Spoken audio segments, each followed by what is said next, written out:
Episode 7, thank you all for listening to Episode 6, Tiger Woods, Original King of Kings and Doctor of Thugonomics. I'm here with my co-host, Bear Cup. And Brandon. Thank you guys for being here as always. Thanks to Wes Anderson for Moments in Time. Check him out on Wes Anderson Music on Facebook, and be sure to give him a follow on Twitter at Wes_Infinite. Thank you to All Wear Clothing, the official merchandise provider of Over the Line Sports Podcast. If you're interested in doing business with them, mention Over the Line Sports Podcast, and the owner, Brandon, will give you a great deal on your clothing needs. And remember, that is not Brandon from the show. Thanks also to Crandall's Quality Lawn Care. Check him out on Facebook at Crandall's Quality Lawn Care. You can also call him at 419-704-5471. They serve the Toledo and surrounding areas. Mention Over the Line Sports Podcast, and Sean will give you a discount on services. Also, you guys probably don't know this, but Sean has just purchased land on 64 in Waterville. Has he? Yes. Where at? Right down 64 in Waterville. Well, that's what I'm saying. Where at? I mean, 64 is a long road. Yeah, so 64 is pretty long. So or can you not give out the? Well, in exact... Waterville, it's not that long. Where does Waterville Yeah. end, and where does Waterville Township and White House start? That's true. Is it like by Kroger? Well, no, it's by Sauter's, but thank you. It is by one of the marketplaces in our area. And what he is doing, he is in the process of opening a secure outdoor storage facility for RVs, boats, and more. Wow. Yeah. That's exciting. Prices will come soon, and he expects this to open in the beginning of October. Good for him. Congratulations. Yes, I actually had the pleasure of seeing it today. He has a lot of work to do on it. He has a lot of mowing to do, so it will be interesting once he is able to get it up. Also today, we have with us AJ from SWG Motorsports. Welcome, AJ. Hello. So thank you for joining us today. We had a few people ask about motocross and action sports, and you are the person I know the most, that knows the most about motocross, motorsports, all those types of things, action sports. Kind of what I wanted to hear. I know the story behind it. I know these guys do not. But why you started the SWG Motorsports. Yeah, so, well, first of all, thanks for having me tonight.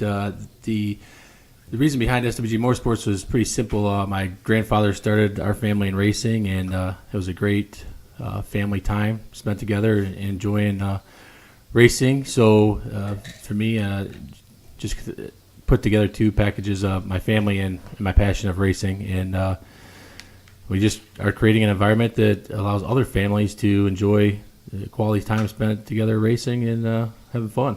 And now, is there any specific type of racing you guys are doing? Yes, so we have kids competing in local motocross out of Delta Raceway, and we have several people racing in the north central Wira region, or north central region of the Wira motorsport or sanctioning racing, which is all over from Michigan, Pennsylvania, New Jersey, Virginia. We travel quite a bit. And so I know you've got, is there an age group specifically for the dirt bikes, the kids on dirt bikes? Right now our team is composed of several younger riders from 5 to 8. We're also next year going to be doing some go-kart track racing with the same dirt bikes but with road tires on them. So we'll be expanding again, adding a few more riders, and it'll probably be in a similar age grouping, maybe 5 to 10, 5 to 12, something like that. Now, when they're 5 to 10, 5 to 8 years old, usually when do you try to get them started out there and riding dirt bikes just to get ready for actual competitive racing? I started my son before he was walking, but it just depends. A lot of people, wait to see if their kids have interest in something fun like that, and then, they go out and spend $4,000 or $5,000 to see if the kid's going to like it. And what we try to offer is an opportunity for people to come out and try it. We have a dozen helmets and extra gear for our kids that we loan out our bikes so the kids can try it out, see if it's something they're going to like. And we even, rent our equipment for different events, people's vacations. I have one friend that has 4 boys and 1 dirt bike, so he rents a couple of my dirt bikes and enables them to all go ride together and have fun, a family bonding trip without, having to take turns. Yeah. So if anybody's interested in renting some of your equipment, is there a place that they should contact you? Yeah, we have a Facebook page, like I think everybody else nowadays. It's SWG Motorsports on Facebook, and that's got all of our contact information on there. You can also reach me at AJGUST208@gmail.com, and we can help you to get going in the right direction.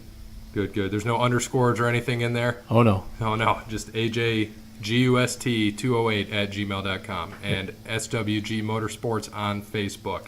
Now, I've had people ask about motorcycles, so we'll shift a little bit before I get into some other questions I have for you. But in the motorcycles, I know you have a couple guys that ride motorcycles competitively. What type of bikes are they? What size of bike?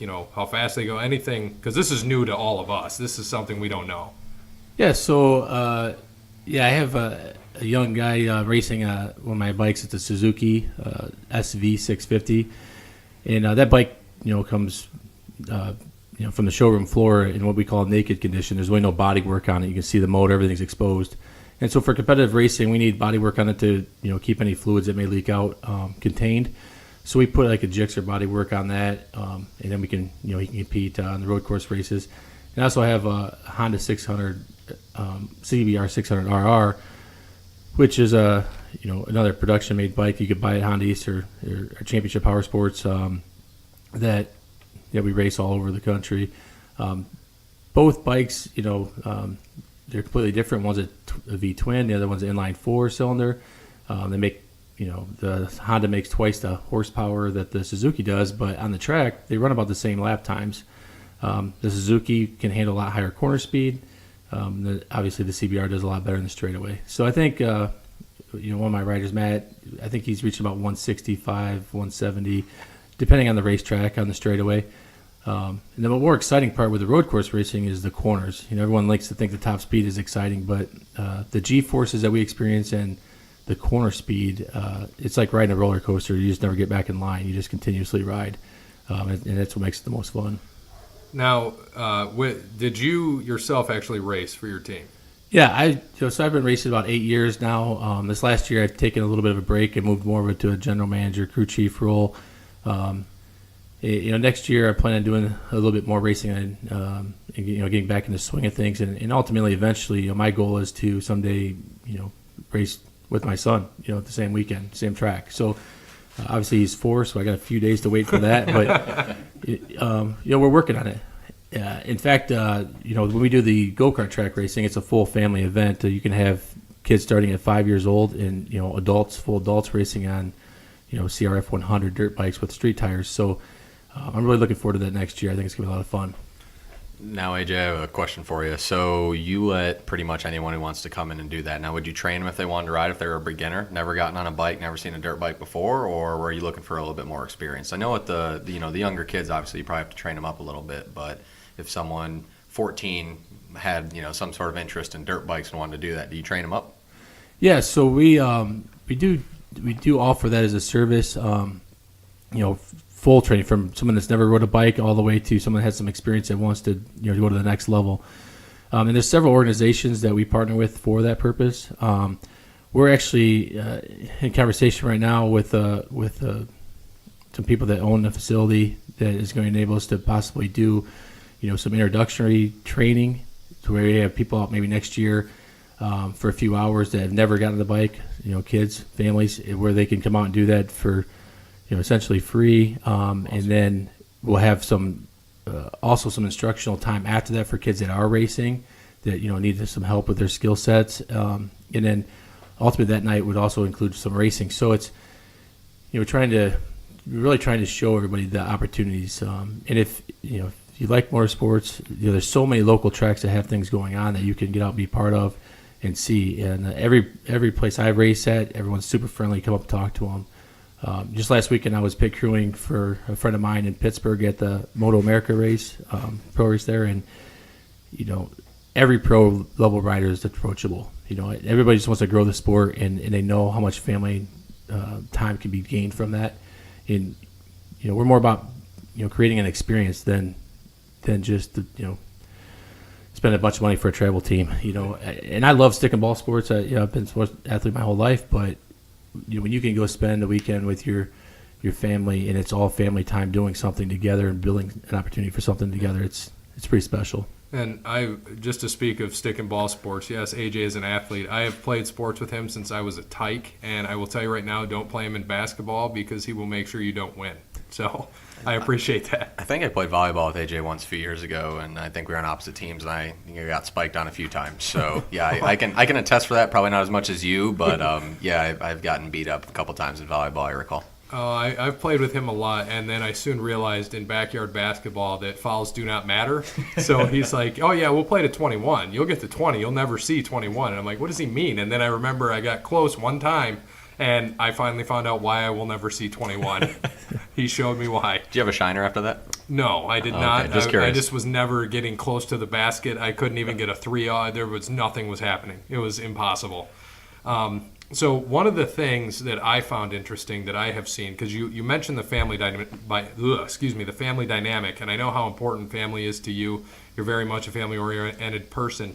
What I found very interesting is kind of what you did, I think, within the last month, what you did for the kids after the race. Can you tell us a little bit about that? Yeah, so some friends of ours, Brian Flory with FCA of Ohio, he approached me last year and said, hey, you got this huge semi, we think it'd be cool if we did a family movie night after the racing one night. And I said, heck yeah, no problem. So, we did it last year. We've done actually the last 2 years. And it's a great opportunity for us. After we get done racing, we put away the bikes and get out a projector. We throw a movie up on the side of my semi, and the kids all hang out, we eat popcorn, have candy, and it's we watch usually it's a motorcycle related video or movie, and it's just a great time to hang out and have fun and just socialize and be together. And every racing organization I've been part of it's like another family. And you travel all over the country or with most of these people, and anything you need help with, they're there to help you, just like a regular family would, because everyone wants to see you at the racetrack and competing against each other. Absolutely. So now when do you have ultimate, like, I know you've got this thing started off the ground. I've watched it, since the conception of it, but do you have an ultimate goal for your racing team? Do I have an ultimate goal? Yeah, I guess I have several goals between now and then. To me, it really is just about helping people and watching their families grow from this experience. Ultimately, we're going to have a team competing at a pro level. That's probably going to happen next year, to be completely honest with you. And most people think that's the goal, get to that level. But to me, it's a lot of fun racing at the pro level. It's a lot more excitement. The racing's a lot closer. But it's just as much fun, sponsoring a local kid. This year we picked up a kid for the last 2 races. He broke his leg in the first practice of this year, and he's been out there cheering on everybody all year long. And so, I signed him to a deal for the remainder of the season. He's got a few more weeks that he can't ride, and then he's maybe going to make 2 races this year. So, I told him I'm paying his race entries and helping him any way I can, just because of all the support he's given everyone else all year. And that's what we want to do ultimately. We want to grow the sports, not just motocross locally, but road course racing in general. It's just there's a lot of opportunity to get involved and have a lot of fun. And one more story I want you to share, because I found it fascinating when I follow your Facebook page, is that gentleman that put a video up that I think you let him use one of your bikes. Something had happened, and he put a nice plug for you guys, like stopped on the side of the road and plugged you guys. Yeah, so I guess it was a few months ago now. A fellow racer of mine that I've competed with for several years, he blew his motor up in a practice weekend, and he was scheduled to go to VIR, Virginia, the next weekend to race. And he called me up and he asked me if I was going to Virginia, and I said no. And he asked me if my bike was available. I said yes. And we spent 2 nights getting it ready to go for him to take to Virginia to race it. And yeah, he did. He had a very nice video he posted up on Facebook thanking us for the opportunity, and he actually Josh ended up racing that bike for me the next 4 races. He pitted with us and raced that bike for us while his bike was being repaired. And so it's kind of what it's about. We have several sponsors with Autolite and Fram and RBI Insurance, Spec Sales, and they want people seeing their logos. And anytime I get an opportunity to do something that's going to promote them as a sponsor, then I'm going to do that. And loaning out a bike to a friend, went down and represented those sponsors, in a race that, it's what, 3-4 states away. Yeah, that's awesome. That's one of the things I was going to ask you is who do you have as sponsors, and I'm glad you covered that for us. One of the other things that I think about with your motorsports team is this was the second year doing motorcycles on track. Was this the second or third year?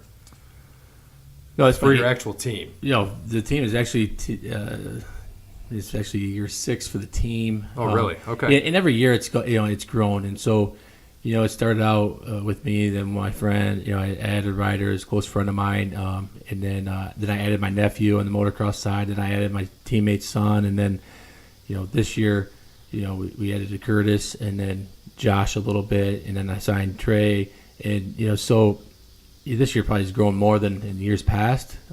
But in our fleet, I own 9 racing motorcycles or dirt bikes. So there's room to grow some more. And that's the goal for next year. I'd like to have maybe 2 more bikes for next year, and 2 or 3 more riders.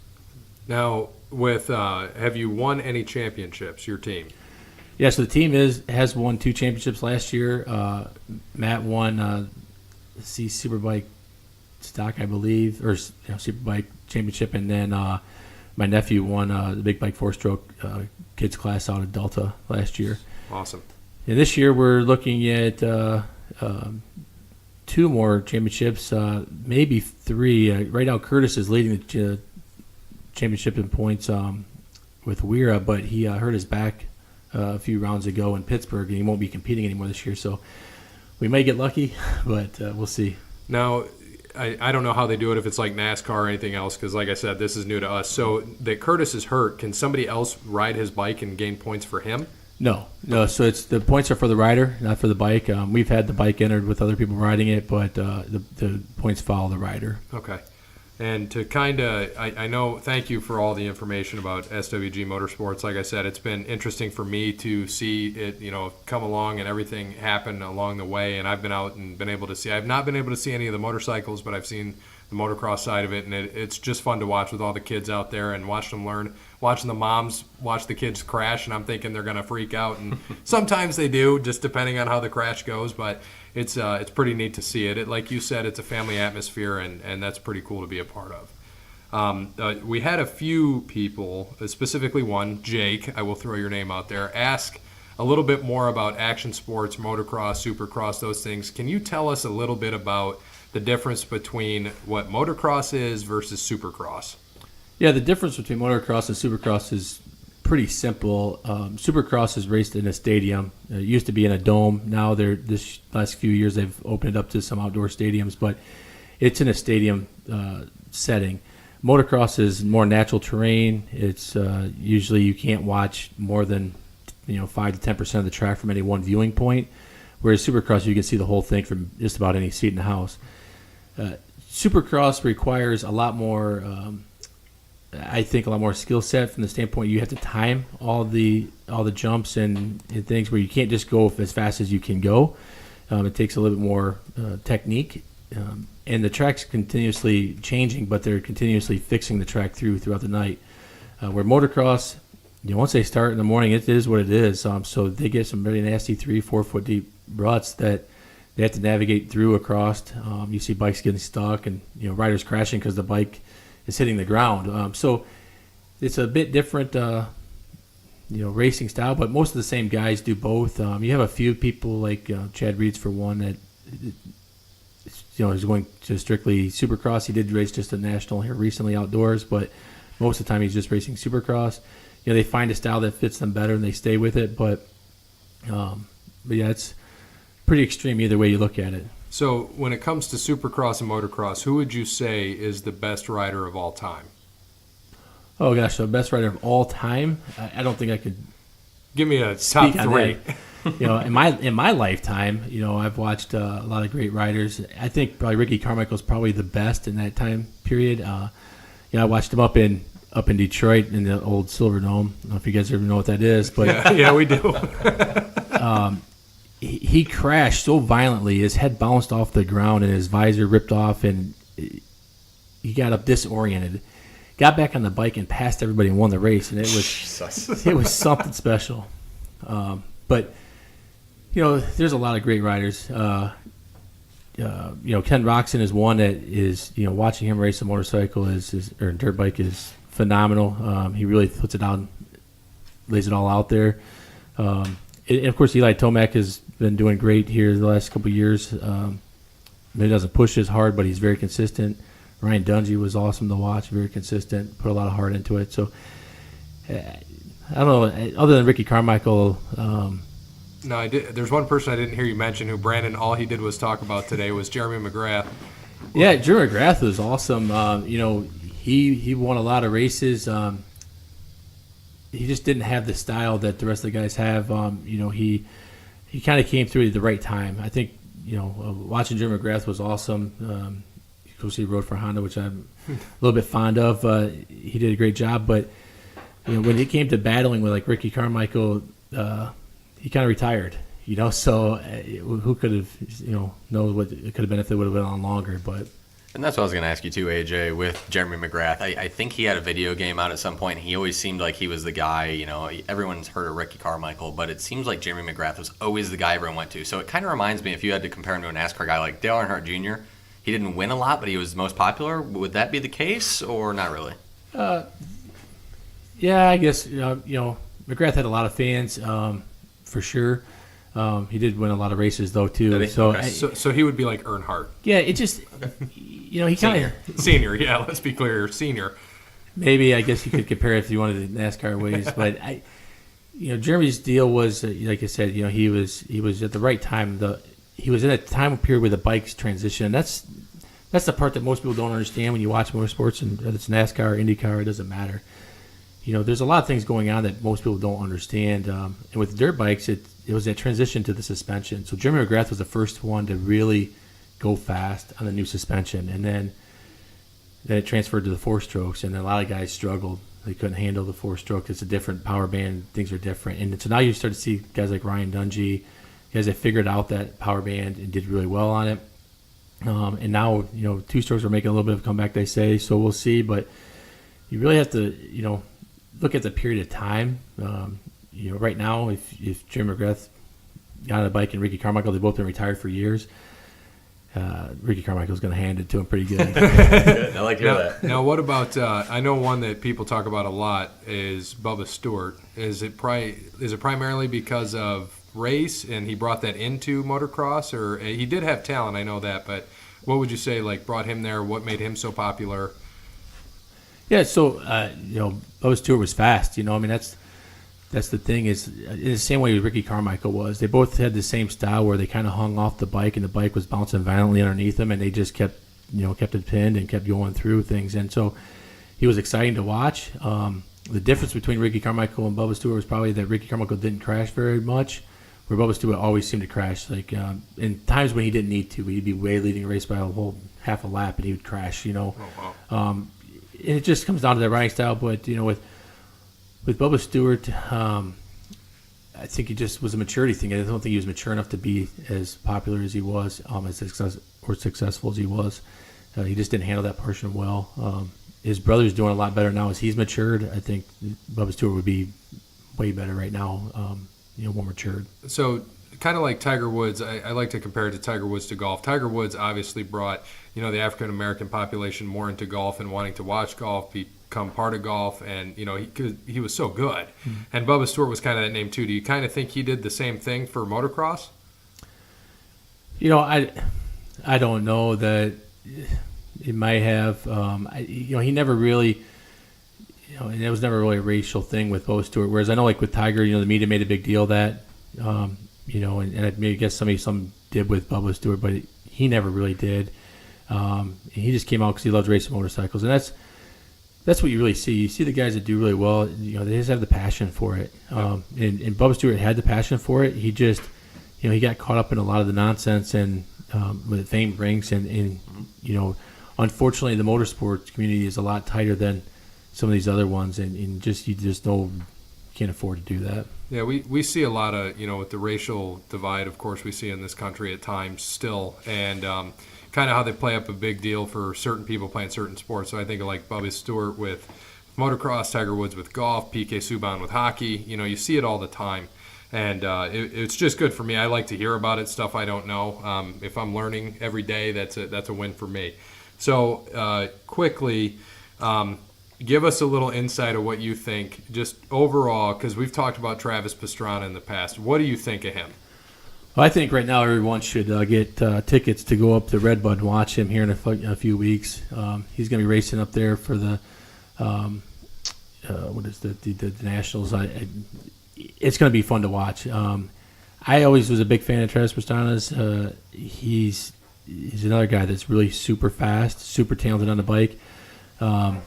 Unfortunately, God built Travis Pastrana about a foot too tall to race motorcycles, and that's where he struggles with things. But he's a lot of fun to watch, and I think all around just a great person to have in the sport. Yeah, I was fortunate enough to meet him once, just quickly for a few minutes, because we were doing his merchandise and selling it, and he showed up to one of the several shows that we were there selling, and kind of what he's put together there is unbelievable. It's like it's just watching a motocross circus when you're out, the Nitro Circus, hence the name, but it is phenomenal to watch. Anybody could see.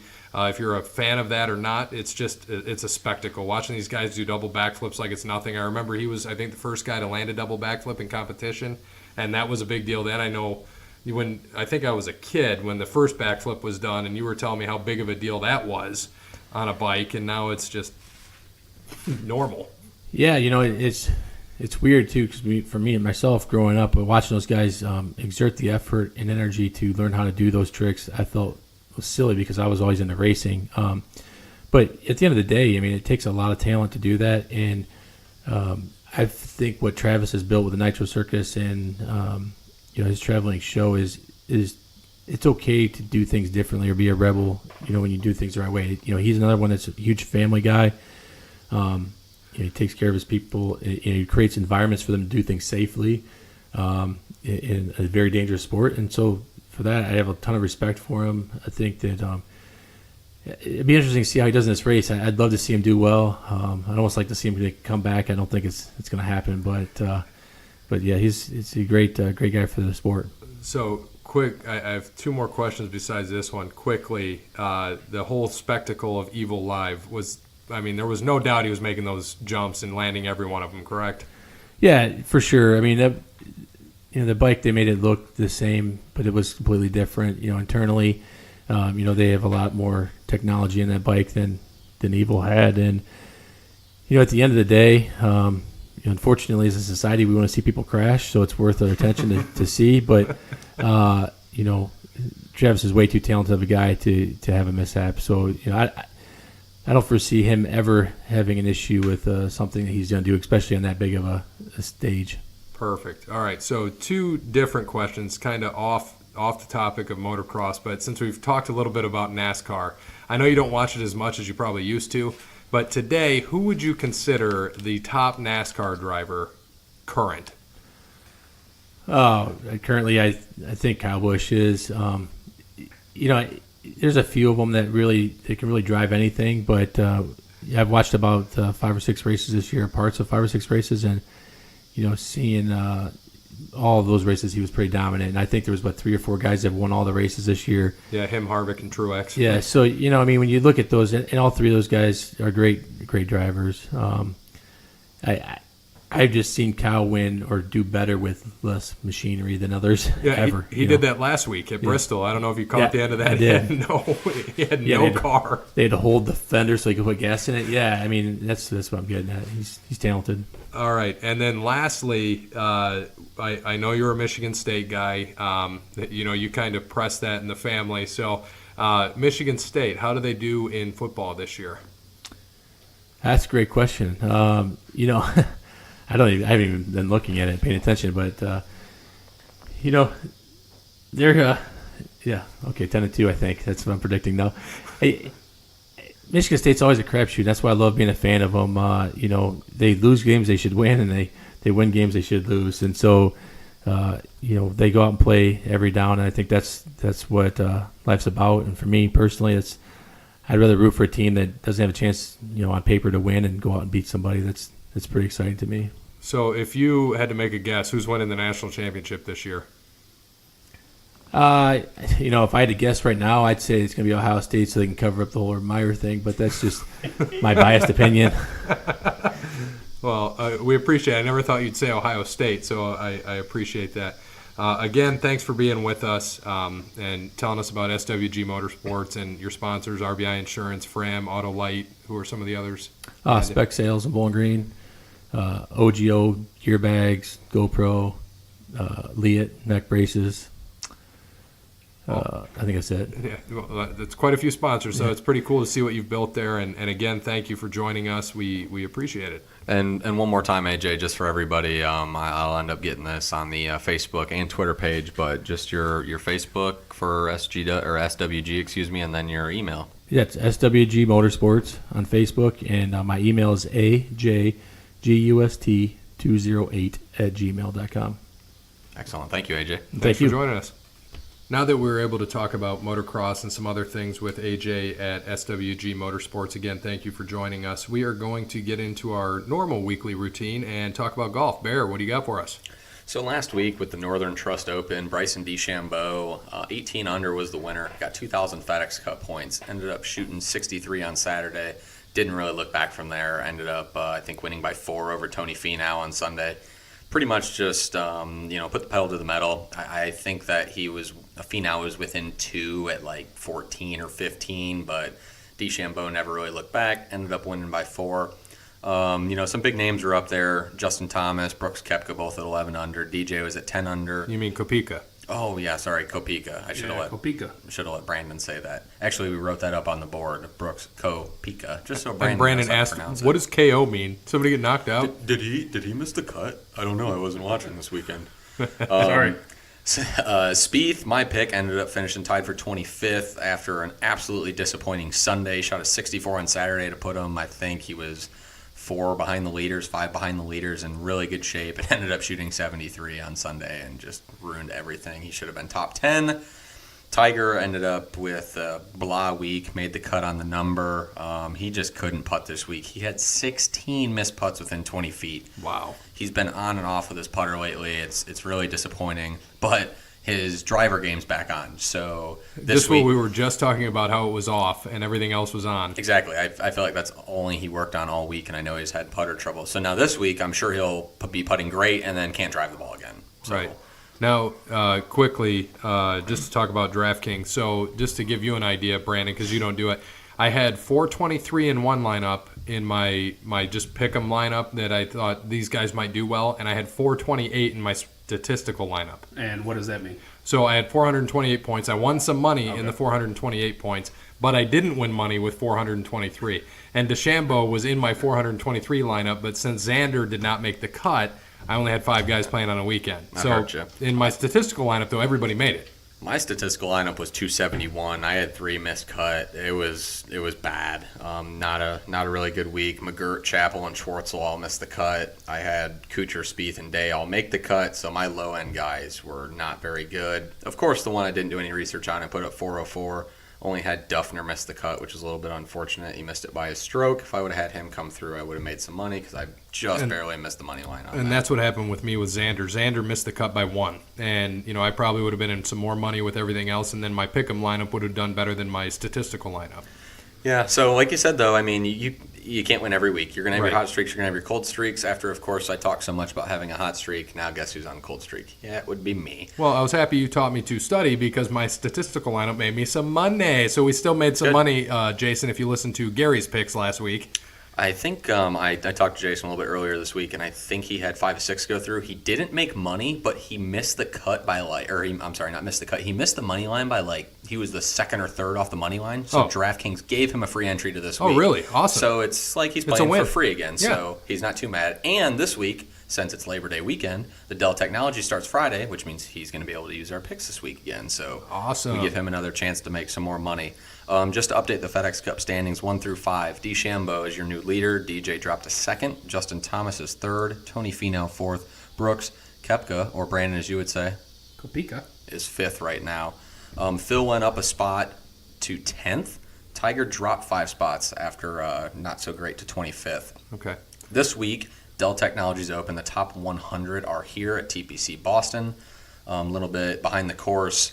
It is a fairly easy course. Looking over the last 10 years, I think the lowest winning total is like 13 under.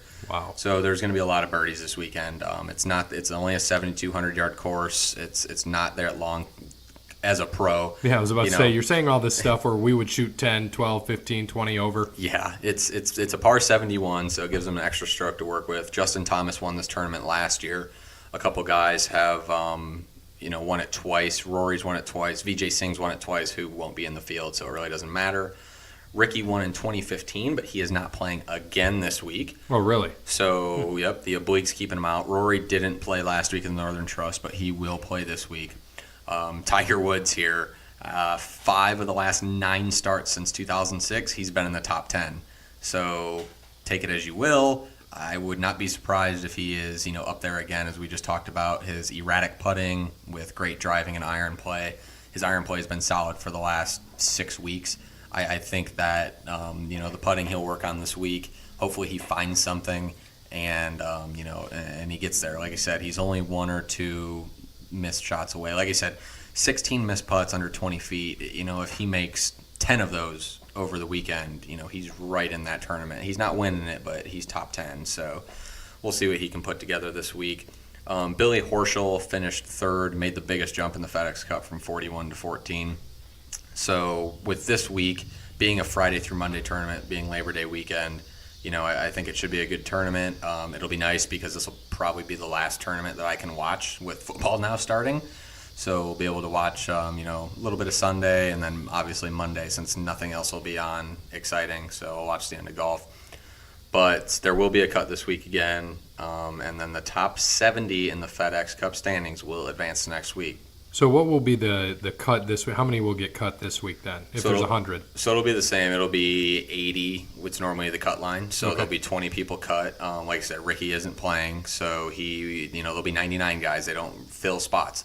Ricky will still make the top 70 no matter what. I think he's still sitting in like 21st, so he'll drop another 5-10 spots, but he'll still be able to play, which he said he should be ready to play next week. So hopefully he's back. It's good to have him in there, and I really think that, it's good for golf to have Ricky there, and I think he'll be back from this oblique injury. And do they kind of, with the playoffs, I hear that next year they're kind of switching up the FedEx Cup playoffs. Is that right?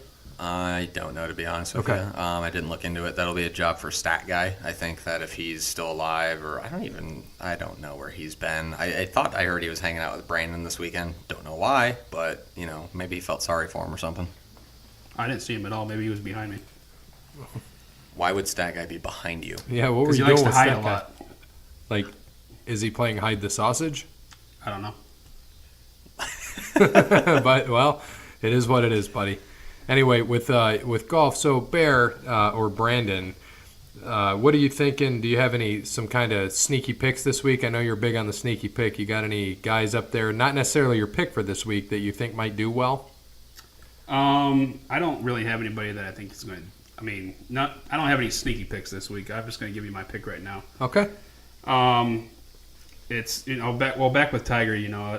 I just don't know what was going on with Tiger. Like you said, he couldn't putt at all this week, but he was hitting the fairways. So we'll see how he does this week. I can't pick him again, according to our rules. So I'm going to go with a 20-1 shot right now, Jordan Spieth. Okay. He's playing inconsistent, little roller coaster. Last week he did put a 64 in round 3. Hopefully he can play 4 consistent rounds of good golf this week. But yeah, I'm going to take Jordan Spieth. All right. It's a good safe pick this week. I don't see him winning the tournament, but he'll be up there top 20 for sure, as long as he doesn't have another crappy Sunday, which it seems like in his last few tournaments has been happening. To get a little bit more in depth on DraftKings, looking up course history, I did it a little bit different this week. I went with top tier guys, mid tier guys, and low tier guys. Just looking back, the top tier guys I love this week. Obviously Justin Thomas. Being defending champ. He's going to be up there. Tiger, Tiger is 9,700 on DraftKings, and I'm sorry, Justin Thomas was 11,400 on DraftKings. So he's still not most expensive. DJ is still ahead of him, but I'm avoiding DJ this week. I love Justin Thomas, love Tiger. My upside pick is Rory, and I know I said I'm not going to pick him to win a tournament, but winning twice here in the last 6 years. Sorry, not 8 years, 6 years. At 10,006, it's not a guy it's a good guy to put a flyer on here and get him in a lineup if you have a couple. If I'm doing just one lineup, which I am not, I actually have two lineups. We'll probably make a third. I don't have Rory yet. I will have him in one lineup though. My mid-tier guys, Phil at 8,200. Like, you got to have Phil. He played some good golf last week. Shot 68, 68, 68, and then I think 71 on Sunday. Pretty consistent from him. Paul Casey, 7,900. He's been up here the past couple of years in this tournament, and he's a guy who plays some decent golf. So I wouldn't be surprised if he was up there. Same thing with Mark Leishman. I think he finished second last year at this tournament, or 2 years ago. Can't recall which, but at 8,000, he would be a good guy to have in the lineup. And then my low end guys, I absolutely love Kevin Na this week at 7,400. He's playing good golf. He's up there. For some reason, he just shows up in the FedEx Cup. He has good finishes here, a few top tens. So Kevin Na at 7,400 is like an automatic plug. I will have him in every lineup this weekend, all three. I will probably start around Kevin Na and build from there. Adam Hadwin at 6,900. Pat Perez at 6,900. Two guys I like down there. And then my last guy, who everyone looks over every single week, he's a very good golfer, and for some reason is this low, gets looked over. Daniel Berger at 7,200. I mean, those guys, if you pick two of them and fill in with some of the mid-tiers and uppers, I have a feeling you're going to have a really good week in DraftKings. So I'll just kind of go over mine quickly. Some of the similar top guys that you have, mid-tier guys, low guys. Rory McIlroy, have him in there, two-time winner. Adam Scott, who has played consistent here. He has 6 top tens at TPC Boston. And then another one that's kind of going low, mid-tier at only 8,400, Patrick Reed. Has finished 3rd, 4th, and 5th in the last 3 years. So I definitely have him in the lineup. Kevin Na, who you mentioned, I have him in my lineup. Cabrera Bello, he's only running at 7,300, so had to get him in there. And then, as you already mentioned, I know he's kind of hurt, and he withdrew from a previous tournament, Hadwin. But Canadian player, I think he will do well this week. He's only going at 6,900. And I think he just finished top 15 last week as well. He played good last week on the Northern Trust, so you got to go with the hot hand, especially in golf. These guys, they come around, and it's not that most of the time, I should say, they're not playing really well one week and then just fall off the map. They play real well for a couple weeks and then fall off the map. So Hadwin, not playing so hot before, had a good week last week. I like him this week. Yep. And sorry, go ahead, Brandon. No, I was going to say 2 quick questions. Is this the same sponsor, same course as it's been previous years? Every year they play TPC Boston. They do, but this year it is a Delta. At the last 2 years, it's been the Dell Technology. The 10, 15 years before that was the Deutsche Bank. Okay. So they just changed. Okay, and then kind of go back on last week. We saw a re-emergence of Phil last week. We saw that he was up there. Did he just fall apart in the 4th round, or was just competition playing? He was consistent 1 through 3, and then round 4, like Bear said, he shot a 71. Just so much better? Nobody was catching DeChambeau. Okay. No, I don't think so. Saturday, the course, I don't know if it rained Friday night, but it played really easy. A lot of guys shot really low on Saturday. Sunday, the course, got a little bit warmer. It stiffened out a little bit, so that's why the scores were a little bit higher on Sunday. Phil, I think he still had a good round regardless. To put together 368s in a row is good. He's been not playing. His golf has been very, very bad, very inconsistent lately. So to put together 368s, it means he's about to be coming around at the right time, being a grizzled vet. And he had 80-something points, I believe, because I had him in my lineup of pick'em people, and he was just like, I remember texting you guys and just saying, hey, he's 7 under right now, and that was in round 2. He was, at the time, 4 under for the second round, and he was 3 under day 1, but then he ended up bogeying the last few. Yep. I saw after you said that. So you are the jinx of Phil Mickelson. So it's okay, because he still got me some points in my lineup, and at 7,300, he did well for anybody that played him at 7,300. Absolutely. If you're playing anyone under 7,500 and they make the cut, I mean, it's going to happen, but you should feel happy about that if you get 6 through, because that's just a bonus right there. Absolute bonus. Absolutely. So who do you got this week, Bear? So this week I have a guy who has also won here and has played well here. Someone who I didn't think I would ever pick, especially with 4 weeks in the playoffs and wanting to stay safe. But I am looking at the board right now, and I am a long, long way away from first place right now. I'll catch up a little bit. We haven't done the averages. I'll catch up a little bit, finishing 15 spots above you guys last week. But this week, I'm going to go with a guy who I think will finish top 5. I have him in 2 of my 3 DraftKings lineups, and that is Henrik Stenson. I'm going to just say good pick because I hope it jinxes you. But I really struggled with my pick this week because I was going back and forth on, Adam Scott. He's been playing well lately, 6 top 10s, like we said, at TPC Boston. Patrick Reed, 4th, 5th, and 6th the last 3 years, not 3rd, 4th, and 5th. But he's not been playing hot. And then Rory, of course, who won in 2012 and 2016. So I'm going to this is just picking him now. Earlier I said Adam Scott, and then I said Reed. Give me Rory. I'll take Rory this week. I think that he won in 12, won in 16, didn't make the cut last year. He's about due. He's got to catch up in the points as well. So just give me Rory. Yeah, I thought that too, but that didn't really work out for me either. Don't get me wrong though. The first 2 rounds and he's at about 8 under, and you're feeling really good, and then he shoots even par in the weekend and finishes 30th. You'll understand my pain. Oh, and then I'm going to feel bad, especially when Patrick Reed finishes top 5 again. Yeah, probably. And then maybe Adam Scott gets a top 10. So again. Those are our picks this week. Jason, get your lineup in before Friday. Check it out, and hopefully you can win some money this week. NASCAR, Brandon, can you tell us a little bit about what we have this weekend? Yeah, we're racing at Darlington on Sunday night. What's the nickname for this track? You told me last week. Lady in Black. Yeah, Come on. Lady in Black. There we go. And you call yourself a NASCAR fan? Well, we learned earlier from AJ, thank you, AJ, that Kyle Busch is the current greatest driver. I didn't know he'd say Kyle Busch, but I know AJ's loved Kyle Busch since, back in the day when he was with Hendrick and kind of the whole forced out thing. But anyway, go ahead, buddy. All right, well, yeah, we got the Sunday race, Sunday night race. It's at 6 o'clock, the Bojangles Southern 500. Do you ever eat at Bojangles? I have not. Either have I. I was just curious. Yeah, I thought it was Gary, a have chip. you ever eaten at Bojangles before you steal my combo? I have not eaten at Bojangles, but it sounds fun. What kind I of food thought it do was they a have? chip, but maybe it's a restaurant. I think it's like chicken. I think it's fried chicken. It's Oh, like a Southern. KFC. Well, it's Southern, and it's Southern thing, so that makes Popeye, sense. something like that, yeah. So, yeah, I'm pretty excited about this race. I look forward to it every year just because of the paint schemes that come out, the retro paint schemes that come out this year and the way that they broadcast it. I think past couple years they had Ken Squire on there to do a stage last year, and that was awesome. And so also, Who is that? I'm sorry. he used to broadcast NASCAR races back then. Oh, back in the, yeah. Did you say Billy Squire? I thought the same thing. No, Billy Ken Squire. Squire. Ken Squire. Ned Jarrett too was with him last year, so that was fun to see. But yeah, we got Darlington. I don't know. I just want to get right into our picks. I know. Do you want to hit on last? Oh no, we didn't. We didn't have a race last week, so right. yeah, we can make NASCAR quick this week. What do you got this week? Yeah, I got Brad Keselowski this week. I think he's won a couple times here. I think he's been struggling this year, but he's going to get the win this week. Bear?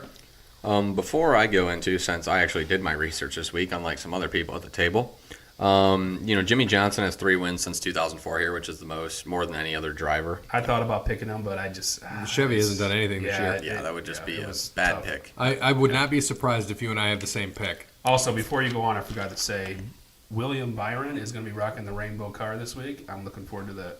Yeah, shocking. Rainbow Warrior, rainbow car. Yeah. Rainbow Warrior Jr., here we come. Jeff Gordon. So are you rooting for him over Chase this week? No, I still want Chase, but I'd Oh, love to see jeez. Byron, run the top 5. Unbelievable. Then what was the point of even saying that? Because What's- it's a wait. Rainbow Warrior car, man. Is Chase going to rock the McDonald's car So- this week? And does it have the flames? No, I don't think so. That's Does it have the flames then? That Rainbow Warrior? No, it doesn't. No, it's just well, that's boring. Who you got? So Hamlin has 2 wins here as well.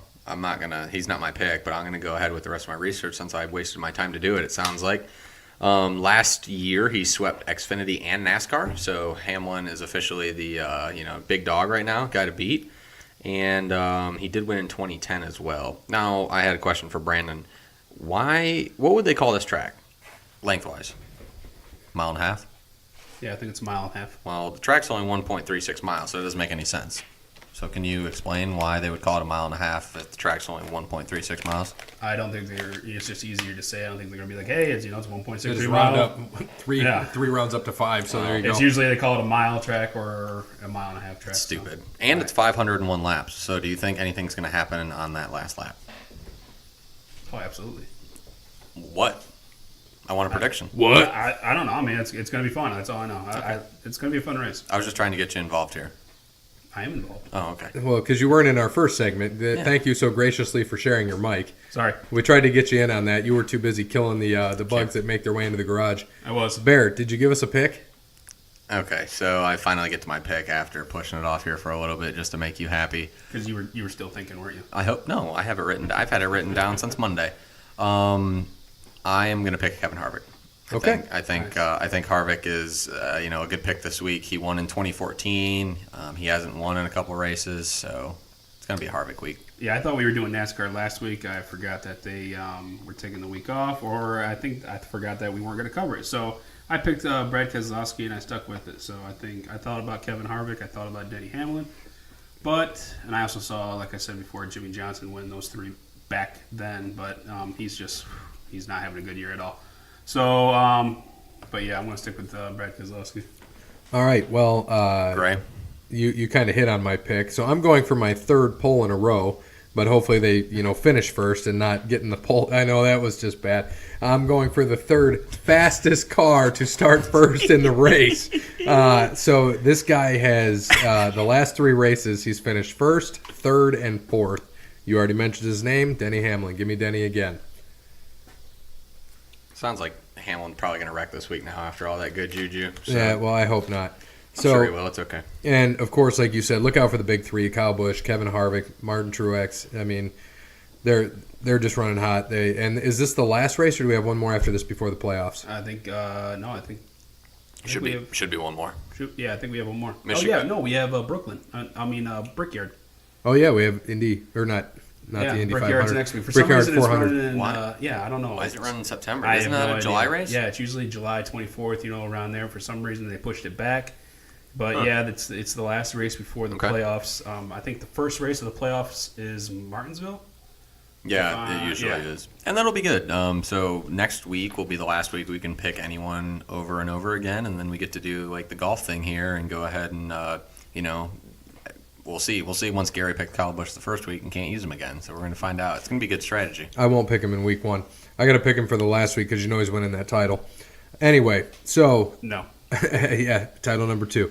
So let's switch gears more into football. Bear, give us an Urban update because I know we're going to have a rant from Mr. Brandon over here. So, Bear, can you please give us the update on Urban Meyer? So finally, this is over. It seems like it's been years and years and years, and it's been, 3 weeks, I think.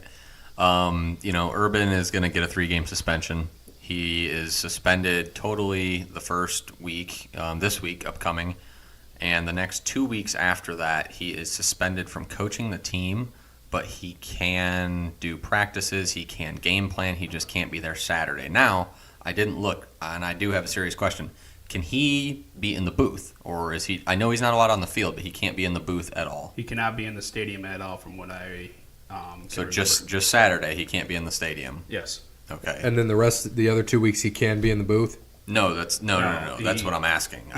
He can't be anywhere this week. Yeah, this week. Yeah, we know he can't coach or anything. But he can game plan. But game 2 and 3, he can practice. He cannot be on campus. Right, and then games 2 and 3, though, he can practice with the team. Yeah. Is he able to be in the No, building? he cannot be. He can't be on campus. Okay, even for week 2 and 3. Yeah. Got it. Okay, so For now, the game. Yeah, for the game. Yeah, for the game. So now with that cleared up, just to finish off, I think that 3 games is a little bit ridiculous. They all met. He did his. I think he did his time. Whatever findings they had, I guess they think that was wrong. Gene Smith also is out till the 16th of September, which I'm pretty sure is that 3rd week as well. It doesn't make sense to me. I felt like they're just punishing him to punish him now at this point. Just trying to make a point. I think that everything was everything was out there. Everything was correct. He didn't do anything wrong, and I think that 3 games is a little bit ridiculous. Whatever, it's 3 games. It is what it is. He's going to be suspended these 3 games without pay. He's been on administrative leave with pay here for the last 3 weeks. So be it. Whatever the case may be, I'm just ready for all this to be over with and done. After these 3 weeks are done, I don't care anymore. I'm done with it. Whatever other investigation crap comes out there, I heard something about Zach Smith going off on Twitter. I didn't even read it, didn't even care to read it. It's over. It's done with. I'm done with it. It's time to play football. I'm ready for football. There's nothing you can do now. There's nothing to change it. Whatever the NCAA ends up doing, I don't think they have anything else. This investigation's already done. If the NCAA does anything more, who really cares, because they're crooks anyway. So screw the NCAA. They're just money grabbing people, and they don't do the right thing, and I think they know that. Okay, well, thank you for your rant. And Brandon, I know you've been telling us that you wanted to talk about the athletic director of Ohio State, give your opinions on everything going on. So please, The Notre Dame grad. I don't care if he's a Notre Dame grad. This platform is yours. I'm Urban actually going to back away because I'm going to let you rant. I'm not going to say a thing. I'm going to let you and Bear go at it. If Bear has anything to say, Well, I want to Nope. say my piece No, because I let him talk. The floor is yours. floor is And yours, then buddy. he can answer. He can call me an idiot or whatever. I don't care. Say whatever you want, buddy. This is you. Okay, so what I have a problem with, and which I think is wrong with a lot of people, is when it comes to sports, when it comes to our sports teams, our sports figure, anybody that's affiliated with our sports team, our morals get thrown out the window. And what I think is, with this whole investigation with Urban Meyer, which I don't think is done, the NCAA is going to step in. Whether they're crooks or not, they will step in. What I have a problem with this is when they went up there and they gave that whole press conference, it was all about Buckeye Nation. They were apologizing to Buckeye Nation. They shouldn't apologize to Buckeye Nation. They shouldn't have been up there and being, oh, we're sorry, Buckeye Nation. We put you in this mess. We're sorry. Oh, my gosh. They shouldn't apologize to Buckeye Nation. They didn't once say her name. Whether you agree with her or not, Courtney Smith was never apologized to. They could have started that off with, I'm sorry, Courtney Smith. I apologize to you and your kids. We're sorry we put you in this situation. And that never happened. And Well, it did later. No, it didn't. Urban did. It did a day later after he was getting pounded by everybody in the media to say something. Well, it's kind of ridiculous, though, that he has to say something to her, too. I mean, Well, he should, because when you walk in, the thing that I have with Urban right now, and I used to be an Urban fan, I really did. And when you can do whatever you want, Bear. No, I said let him go. Gary Yeah. was interrupting. I said let him go. yes. So what I have Sorry. a problem with is that when you walk into that football building down in Ohio State, the first thing that you see is honesty. The second thing you see is treat women with respect. And the next is don't do drugs, don't steal, don't cheat. So two of those things is what they did wrong. They weren't honest. Urban Meyer was not honest. He shouldn't have given Zach Smith the benefit of the doubt, like he admitted. He shouldn't have given him special treatment. There's no reason to do that. I know that he's Earl Bruce's grandson. I know Urban was, being respectful to Earl Bruce. But he shouldn't have given him the benefit of the doubt. And what I think, the evidence is out there. He choked her. He even admitted to it. And even Urban's wife even has brought up Texas to him, saying that she is afraid of what was going on. This is back then, of what was going on, because he was having these arguments with her. He was being really aggressive and all this other stuff.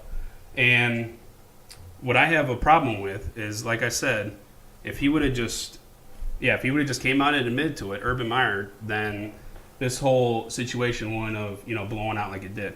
But what I have a problem with, and like I said when I started this off, is that when we have someone or a team is going on, in trouble or something, our morals get thrown out the window.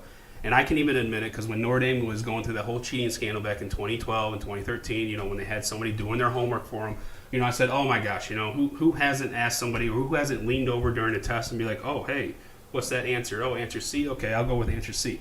I can even admit my morals even got kind of thrown out the window a little bit, because I didn't want to see them lose, in which they ended up, they lost like 21 games that were taken out of their record and stuff. So when, everybody's talking about, and another thing, everybody's comparing this to Penn State and all this other stuff. Of course, it's not the same thing when it comes to the crime that was committed. Abuse among children is different than abuse among children is different than domestic violence. They're both serious, terrible crimes. But you have to think that when this whole situation went down, especially with Penn State, what did we see? We saw Joe Paterno give Sandusky the benefit of the doubt. He's been with them for 35 years. He didn't believe it. He didn't. He wasn't worried about it. When all this stuff was going on, all he was worried about the next week playing Illinois or something. So this whole thing with Urban Meyer, when it comes back to Ohio State, is that he didn't want to believe it. He didn't want. He didn't want to fire him. He didn't want to upset Earl Bruce, who was his mentor. And when he went out and he gave that press conference, I just thought it was, he just stood up there, he looked up maybe once or twice, he was just reading off his thing. And like I said, all he had to do was just admit, all he had to do was just say, hey, I'm sorry to Courtney Smith, and the children, my condolences, for this, and, this thing that's going on right now. And that didn't happen. And, he sits up there and he blames, memory loss or something. And I get it. I don't remember what I had for breakfast yesterday. I understand that.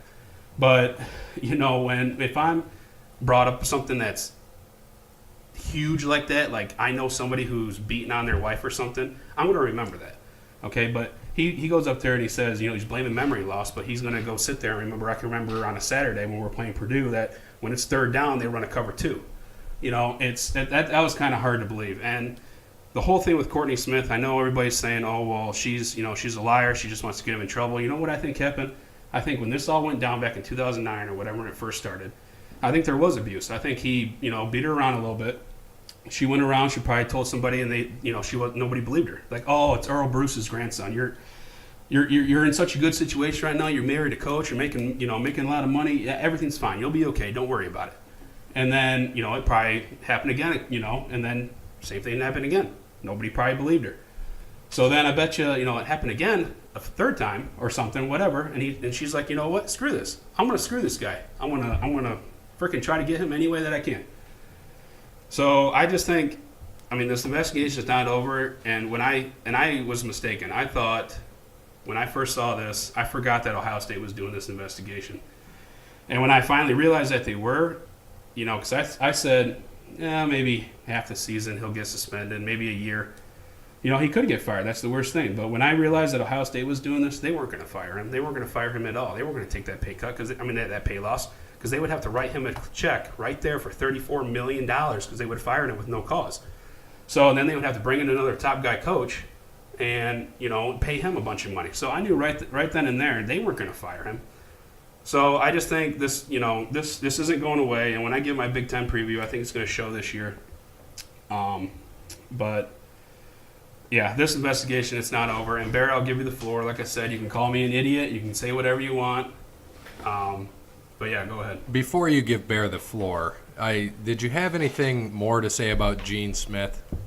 Because I know you were really you said you were gonna go off about him, and I wanted to see if you had anything about him too. I just think that this is the second biggest scandal that's going on with him right now, especially with Jim Tressel. You got, and he's not just the football director; he's the athletic director.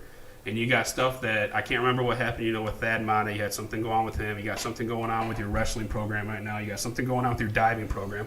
There's a lot going on in Ohio State right now, and I didn't do my research on that, but I did hear about it, through many sources. So I didn't hear the full story of what's going on, but I don't care if he's a Notre Dame grad. I don't care. Urban Meyer, used to coach at Notre Dame. He once said Lou Holtz was, his admirer as well. So I don't care if they have Notre Dame ties or not. I don't see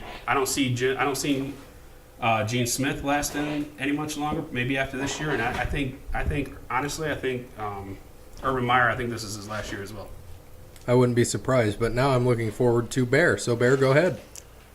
Before I start this, at no point do I think you're an idiot because, one, everyone is absolutely entitled to their own opinion. So at no point I actually enjoyed half of that, and I agree with you with most of that, and I'm be dead serious. What I don't agree with you with is that this is not Urban's last year.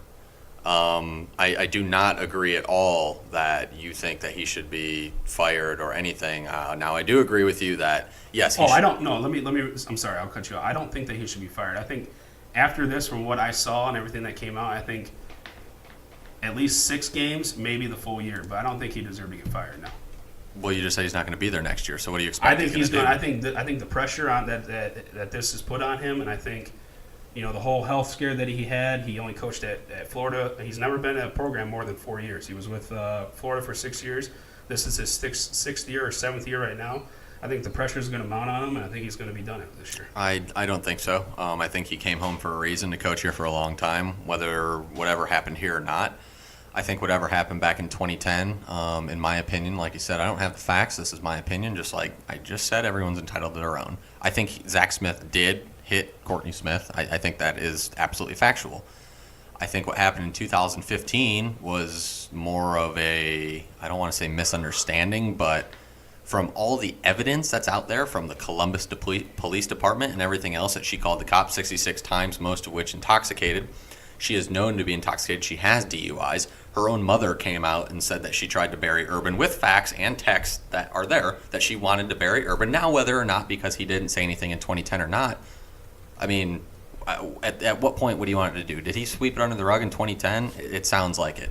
In 2015, he told the person he needed to tell. Gene Smith did not do his job. So once again, Urban Meyer can't go over to his house, go over to Zach Smith's house and stop his fists. What's he going to do? Well, He told his superior. He did his job. No, I understand that, but and I saw a lot of this on social media as well. The coach has the power to fire somebody. The coach has the power to hire somebody. So all this time when I was saying, stuff like, oh, well, Urban Meyer didn't hire his coaching staff. The university did. Well, yeah, the university approved it to get hired. The head coaches go out there and get their own coaches, and they know what's going on, or they need to know what's going on. They are the head guy of that whole football team, just like a supervisor is of their team, or just like a manager is of their company. Okay, so in that case, then, he should have just been fired in 2010 if he found out, if he knew about it, whatever the case may be then.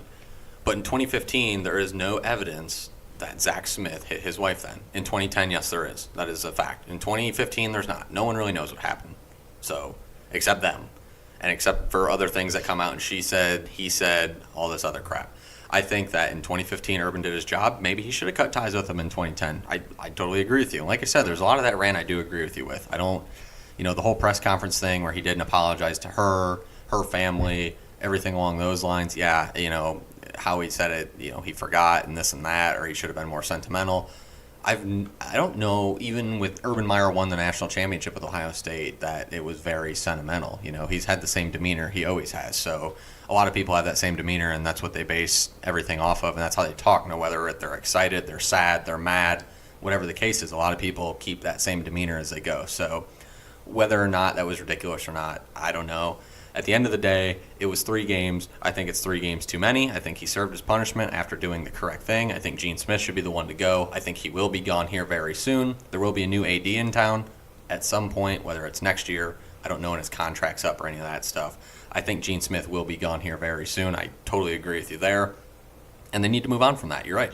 They need to figure out what they do, because obviously the AD isn't doing his job, and someone needs to take note, whether that's the president of the university, whether that's the board. I don't know how all that works.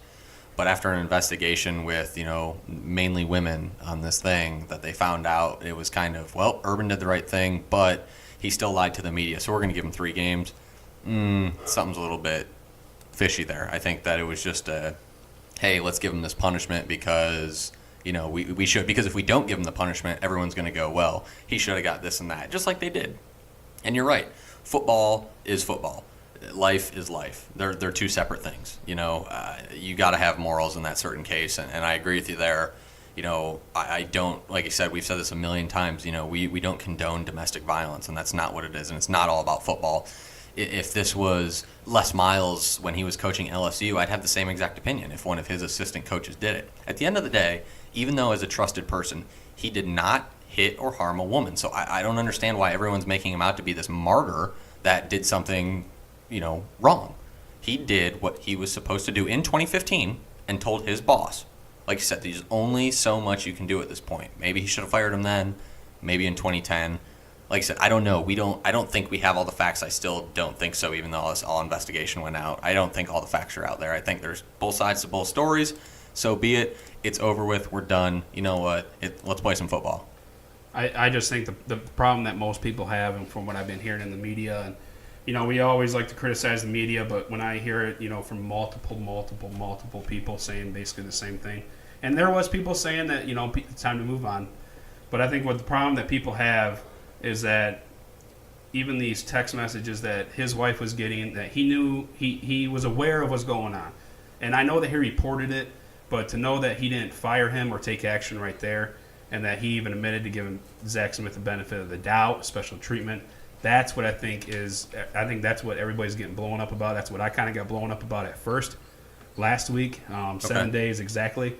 But I just think if the facts, if he was actually given the facts and he was actually received, another thing is that I don't think this investigation is over, is they want to see his text messages. And he was even out there saying, and I know nobody wants to give up their phone. I wouldn't want to give up my phone. Are you kidding me?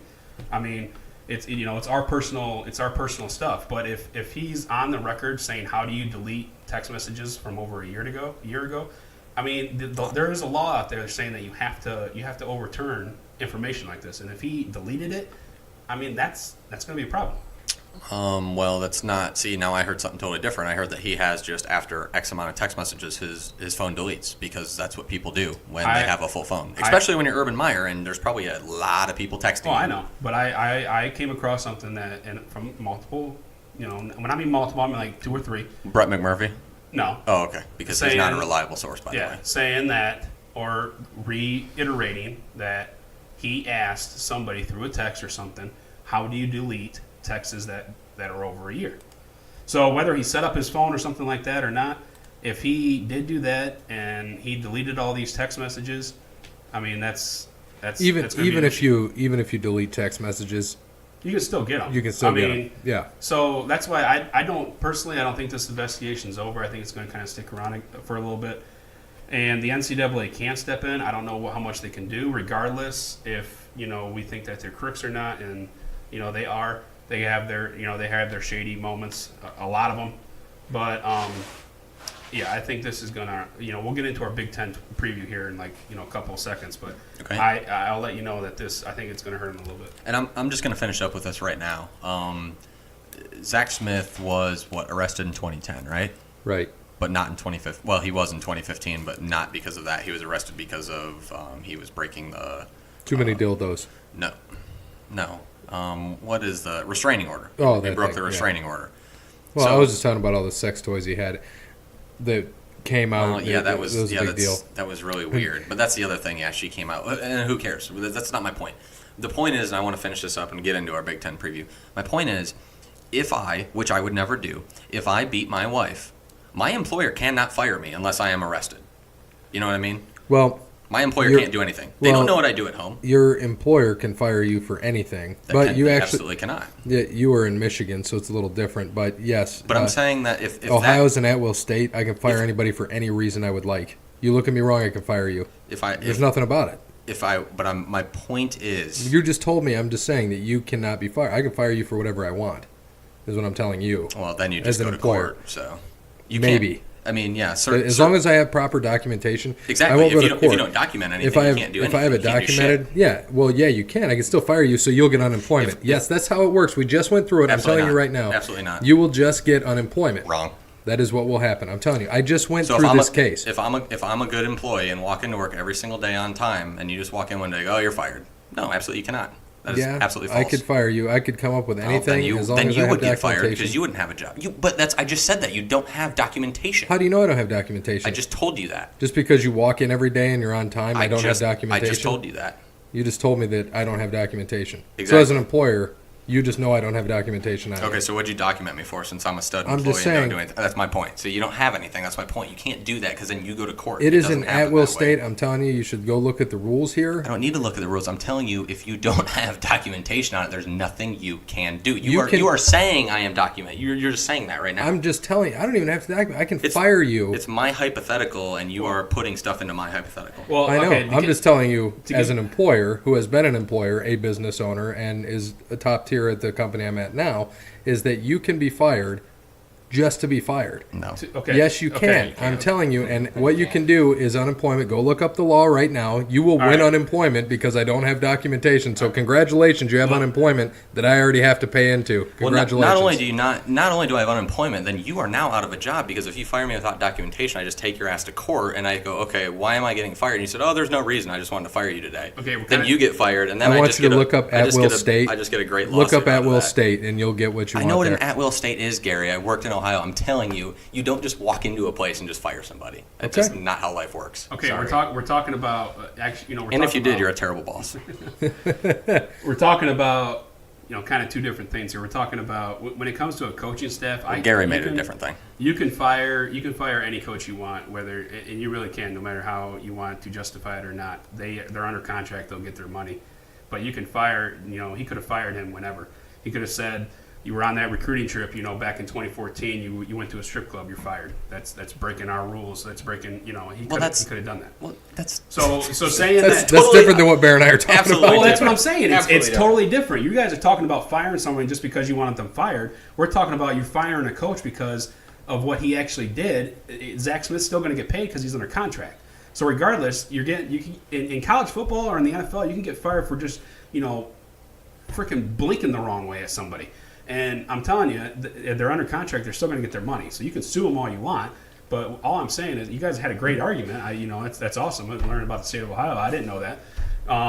But yeah, in college football or in the NFL or any sports, you can fire somebody for anything. They're under contract. They're going to get their money.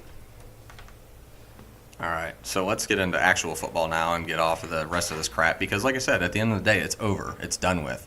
Yeah, I'm just Besides excited whatever for football, man. besides whatever the investigation of the NCAA has, but no, I am. We talk about football. We've been talking about football for 4 weeks now. We've been doing our previews. Like we're 3 days away. It's real now. College football, baby. We're actually 1 day away because I think tomorrow Northwestern plays Purdue. They Well, do. there has already been games. Yeah, and Well, there's there has, right. but Nothing who except. really watched Hawaii and Colorado State? Well, I you're a would've, big- Yeah, but that's me. I was about to say you probably would I have. would have. Let's say Yes, you probably I would have a have. whole, I'll watch whole a back, stat sheet of what happened. I'll watch a backup pickup football. And game if I I'm have excited. to. I'm excited for Northwestern Purdue. I mean, this was Ohio State last year. They started on a Thursday night, so this is against Indiana. So it's exciting. It's Big Ten play. I mean, it's not my team. It's not Ohio State. It's not Michigan State. It's not Notre Dame. We got to wait till Saturday for that. But Well, Friday for Michigan State. That's what I'm looking forward they're to. Friday night? They're Friday night. Who are they playing? Utah State. They're playing again on Friday. Yeah, Yeah, they played they're last playing- Friday, right? A couple of Fridays the last few years. Yeah, they have. Yeah. So before we go into that, though, I kind of want to give a shout out to some of our sponsors here. So All Wear Clothing, we need to thank them for what they're doing and the merchandise we're going to have here next month. Looking forward to getting it. That banana hammock's going to be coming. Yes. Looking forward Yes. to it for Bear here. And also Crandall's Quality Lawn Care. As always, if this is now leaf pickup season. So if you have something for leaf pickup, make sure you give him a call, 419-704-5471. And be sure to look out for his new outdoor storage facility that will be fully secure. I mean, isn't this just the best time of the year? We're talking about leaves, picking up leaves. We're talking about college football. Say it. Say it. Say pumpkin Pumpkin spice. I knew you were spice going to say is it. at the gas station. I had a pumpkin spice coffee the other day before I went. You know what? This is an at-will podcast, and we're firing you right now. Yeah. Say pumpkin spice one more time, and you're done. That's And fine. so- Just a great time of the year. I'm so excited. This is awesome. So let's get into football.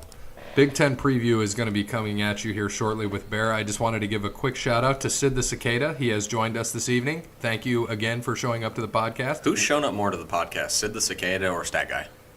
Probably Sid, but I think Sid makes more noise here than Brandon does. So I just want to throw that out there too. Except you did get your rant in, so that was probably the most I think we've heard you talk on this podcast. Yeah, there you go, Jason. There you go, buddy. Jason said, "Get in there, Brandon," and you did. He'll still probably critique it. Yeah, so, I mean, Sid Cicada is here, but Buddy the Fly is not here. But Marty the Moth made a presence. How'd that go? And, he's gone now. What happened? Did I mention gone. Marty the Moth to you? Did I tell you No. about him? Oh No. yeah. No, Marty the Moth. Well, he made a presence. I think you might have got him, but his I other got him. his other families, they're all ironically named Marty the Moth. So they're just going to go take their time machine, that DeLorean, go back in time and come back to the future and attack Brandon on every podcast we have. So Sid the Cicada, Buddy the Fly, Marty the Moth, all coming at you. Bear, can you start us off with the Big Ten preview?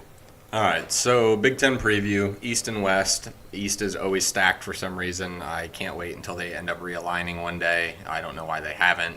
I mean, you got Ohio State, Michigan State, Penn State, and Michigan, in that conference. 4 big dogs, and then I feel like in the East it's Wisconsin and Iowa. Well, what are they going to do? Kind of go back to what it was, legends and leaders or whatever? Because East and West is broken up geographically. I don't think they'll break it up into anything else. But yeah, but I think legend leaders, they moved Michigan over and Yeah. sent someone else. That was when they added Nebraska, wasn't it? Correct. Yeah. So, in the East, I'll go ahead and you can call me a homer all you want, and I should have made them 12-0. I did not. I made them 11-1, losing to Michigan State late in the year. As much as that pained me to do, I did not. I want Ohio State and to that game go. is in East Lansing. It is, and that's why I picked Michigan State to win. I think that Ohio State, will dominate this year. I really do. Distractions or not, the kids may be. I don't think they're distracted. I think Ryan Day will be a solid coach for the next 3 games. I think he's been doing a very good job of holding the team together, and a great team it is at that. We're talking Dwayne Haskins coming in and beating Michigan last year.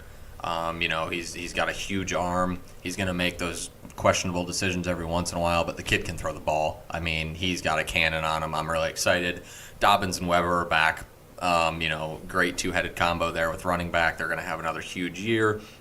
I think Tate Martell does play a little bit this year. Not exactly sure how they're going to put him in. I was actually texting Cody yesterday when we were talking about Ohio State, just how excited we are about football. And we were talking about how Martell, is going to get some play this year. We just don't know how. And I said, I really hope they line them up. The first play of the first game, run Martell as quarterback, a reverse to Haskins, and then Paris Campbell deep for like a 75-yard bomb touchdown just to start the season against Oregon State. Just something crazy like that. The receiving core should be good this year still. Paris Campbell, Terry McLaurin, Johnny Dixon, KJ Hill, Austin Mack. Brian Hartline is now the new wide receiver coach with Zach Smith out. Hartline, obviously a former Buckeye, played in the NFL. So that's pretty exciting to have him in there now. I think Hartline will be great for the team. Obviously, he knows the Ohio State culture, so that's great. And he was a great possession receiver, so, it should be able to have some good routes. Being a good possession receiver, you got to run those curls, you got to run those slants, you got to know your timing on that. And I think that he's going to teach these young kids how to do that very well. The defense, I hate to say it, they're probably second best in the Big Ten behind Michigan, but they're going to be pretty damn good this year. Best defensive line in college football, probably. I don't. You guys, Brandon, I don't know if you're going to disagree with me on that. Gary, you should probably agree with me, but you got Nick Bosa coming off the side. It's most likely going to be his last year. He's going to go to the NFL if he has a huge year, just like Joey did. I think he will. You got Chase Young, sophomore, coming off the other side. This kid's nickname is the Predator. He is 6'5", 255. And he's a sophomore, so you can imagine he's got another 20 to 30 more pounds that he's going to have on him to gain here in the next couple of years. He's going to be a stud. We got DeMontre Jones at D-tackle again, and Robert Landers sounds like he's going to win the nose tackle job, so that D-line is going to be great. Linebacking core is going to be shaky this year. That's the only thing that worries me. So a lot of teams that have good running backs, like Wisconsin's got Jonathan Taylor. Ohio State doesn't play him in the regular season. If they meet him in the Big Ten title game, they may have some issues with him out of the backfield. But, the secondary, pretty much everyone besides Denzel Ward is returning, so they should have a pretty good year led by Kendall Fuller. So it should be a pretty exciting year for Ohio State football. Behind them, I have Penn State at 10-2. Michigan State at 10-2. I lied. Michigan State I have at 10-2, losing to Nebraska and Penn State. Those are my 2 losses for Michigan State. Penn State at 9-3, losing to Ohio State, Wisconsin, and Iowa. Michigan at 7-5, losing to Ohio State, Notre Dame, Wisconsin, Nebraska, and Penn State. I just don't think Shea Patterson's going to be the answer, and I just don't think they have a very good team this year. We were talking before we started recording. Desmond Howard picked him to win a national championship. Brandon, you said Skip Bayless picked him to win the national championship? Yeah, unbelievable. And that guy is about as dumb as a box of rocks. I still don't understand how he has a job in general. So Michigan 7-5 this year. They will make a bowl game. They're a hard team to predict. They're going to have a great defense. They should keep a lot of games close. I just don't think they have the offensive talent to beat some of these bigger teams this year. And their schedule is brutal. I think number 1 in college football. Who's this? Michigan. They're number one hardest Toughest schedule in college football. And I think it's going to show this year. Like I said, I could see them going 8-4, beating Nebraska, but I just think Nebraska is going to be a decent team this year. I think they're going to be the surprise in the Big Ten. So I really think that they'll beat Michigan, and that'll be their 5 losses. Indiana at 6-6, Maryland 4-8, Rutgers at 4-8 to close out the Big Ten East. On the west side, I have Wisconsin going 11-1. I have Iowa going 9-3, Nebraska 8-4, Purdue 7-5, Northwestern 6-6, Minnesota 6-6, Illinois 3-9. Just something to note: Minnesota with PJ Fleck coming from Western Michigan. I think he should have a decent year, and I think that they are going to be up and coming on that on the west side of the conference. I think once he gets his guys in there, he's a great coach, very underrated coach. I think he's a stud, and I wouldn't be surprised if Minnesota was up there here in the next few years. 8-4, 9-3. Coming on as a team, potential. Hey, don't mess with this team in the Big Ten because they're normally a pushover. It seems like. I will give my top 3 Heisman guys a little bit later once I let Brandon give his preview here. So I want to hear it, especially after the Ohio State comments. I'm interested in your Big Ten preview. Did you give a Big Ten title game? Yeah, who's your title? Ohio State beating Wisconsin. Okay. All right, so I'll start off in the West. I got Wisconsin 11-2. Their losses coming to Penn State and Northwestern. I got Northwestern going 8-4. Well, that means You have Penn State winning the title. You're a loser. No, yeah, he has Penn State winning. I have Iowa 7-5, Purdue 7-5, Nebraska 6-6 with Scott Frost coming in there. I do like PJ Fleck. I did see that ESPN special they did on him last year. That was awesome. But I think he still goes 6-6 this year. But I do agree with you. They are up and coming. I could see them going 8-4, 9-3 these next couple of years. Illinois, garbage. 2-10. Lovie Smith gets fired after the year. Mm-hmm. And yes, I got Penn State 11-2. Wisconsin and Iowa are their 2 losses. I have Ohio State. Like I said, I think. Wait. Hold on. Who'd you say Wisconsin was losing to? Wisconsin's going to lose to Penn State. And then who'd you just tell me? You just said Penn State's losing to Wisconsin. So how are they going to lose to each other? Do they play each other? I scratched it off, huh? Do they play each other in the regular season too? Oh yeah, they do. Yeah, see. So you haven't getting the Yeah, they're playing again. Okay. Yeah, so in the title game, you have who? Let me finish. No, my bad. I was just confused. I'm like, how do you have them beating them? Yeah, they beating play the each other in the regular season. Yeah. Gotcha. Someone's getting redemption. So Ohio State, back to Ohio State. I think everything that's going on is going to hurt them a little bit. I do have them losing to TCU at TCU. You guys can laugh all you want. We'll see. I think I had TCU 8-4. Well, hey, we'll see. Gary Patterson will have them ready to play. That's a tough environment as well. We'll see how it is. Urban Meyer won't be there. I know Ryan Day. Yep, you can do anything you want. I understand, but Ryan Day, he will have them prepared. But I think TCU will shock them, beat them. They go 10-2. Michigan 8-4. Michigan. I'm sorry, I got that mixed up. Michigan is 8-4 this year. Their schedule is brutal. They will beat Nebraska though. Michigan State 9-3. Sorry, I got that backwards. Can you tell me? You said Michigan State or Michigan's schedule is brutal. So besides the obvious, Big Ten teams they play and Notre Dame, who else do they play? SMU. They'll beat them. Western Michigan. Do you have them up? Yeah, they'll beat them. Notre Dame. Yeah. Of course. So yeah, it's okay. All right. Are you looking at their schedule right Yeah. now? Yeah. I mean, it's just like anybody else in the Big Ten. Well, I know. It's tough. So but it's everybody's Michigan. just brutal? Everybody's all over Michigan. So is Ohio State's schedule brutal because they play the same teams? No, they don't. Ohio State doesn't Ohio play State's- Wisconsin. They don't play Wisconsin. Ohio State's they will in better the title game. than Michigan. Okay. Huh. Ohio State's better than Michigan. They can still have the same brutal schedule. But I know they don't play Wisconsin or Notre Dame. They don't play Wisconsin. We get TCU instead of Notre Dame. Yeah. Tougher game, though. Michigan State 9-3. Michigan 8-4. Indiana, I got them 6-6. Rutgers 4-8. Maryland does not bounce back with everything that's going on. They go 3-9. And yeah, I got Wisconsin over Penn State in the Big Ten championship game. Say that one more time. What? Who do you have over who in the title game? Wisconsin over Penn State. Okay, so Penn State beats them in the regular season. Yes. No, Wisconsin loses to Penn State in the regular season. Yes, and Wisconsin beats Penn State in the because the game's in Happy Valley in the season. Yeah. All right, I'll start in the West too. Oh yeah, go. I have Wisconsin 11-2, Nebraska 9-3. Like Bear kind of said, we had similar thoughts here. They're going to be that team that kind of surprises people. Iowa 8-4, Purdue 6-6, Northwestern 6-6, Minnesota 6-6, and Illinois, like you said, Lovey gets fired 2-10. In the East, I have Ohio State 12-1. Their loss, similar Bear. Michigan State end of the season. Penn State and Michigan State I have at 10-2. Michigan I have at 9-3. Indiana 6-6. Maryland 5-7. Rutgers 4-8. And because you talked about that schedule of Michigan, so this is probably our difference of the 8-4, 9-3. I have them beating Notre Dame, which we'll get into later. I have them losing to Wisconsin at home. I have them starting off 6-0. Okay, and they're going to lose to Wisconsin. They're going to lose to Michigan State in East Lansing. I have them bouncing back to beat Penn State, but then they're going to lose to Ohio State. So that's where my 9-3 is. Where is your 8? Who do you have them losing to be 8-4? Obviously Notre Dame.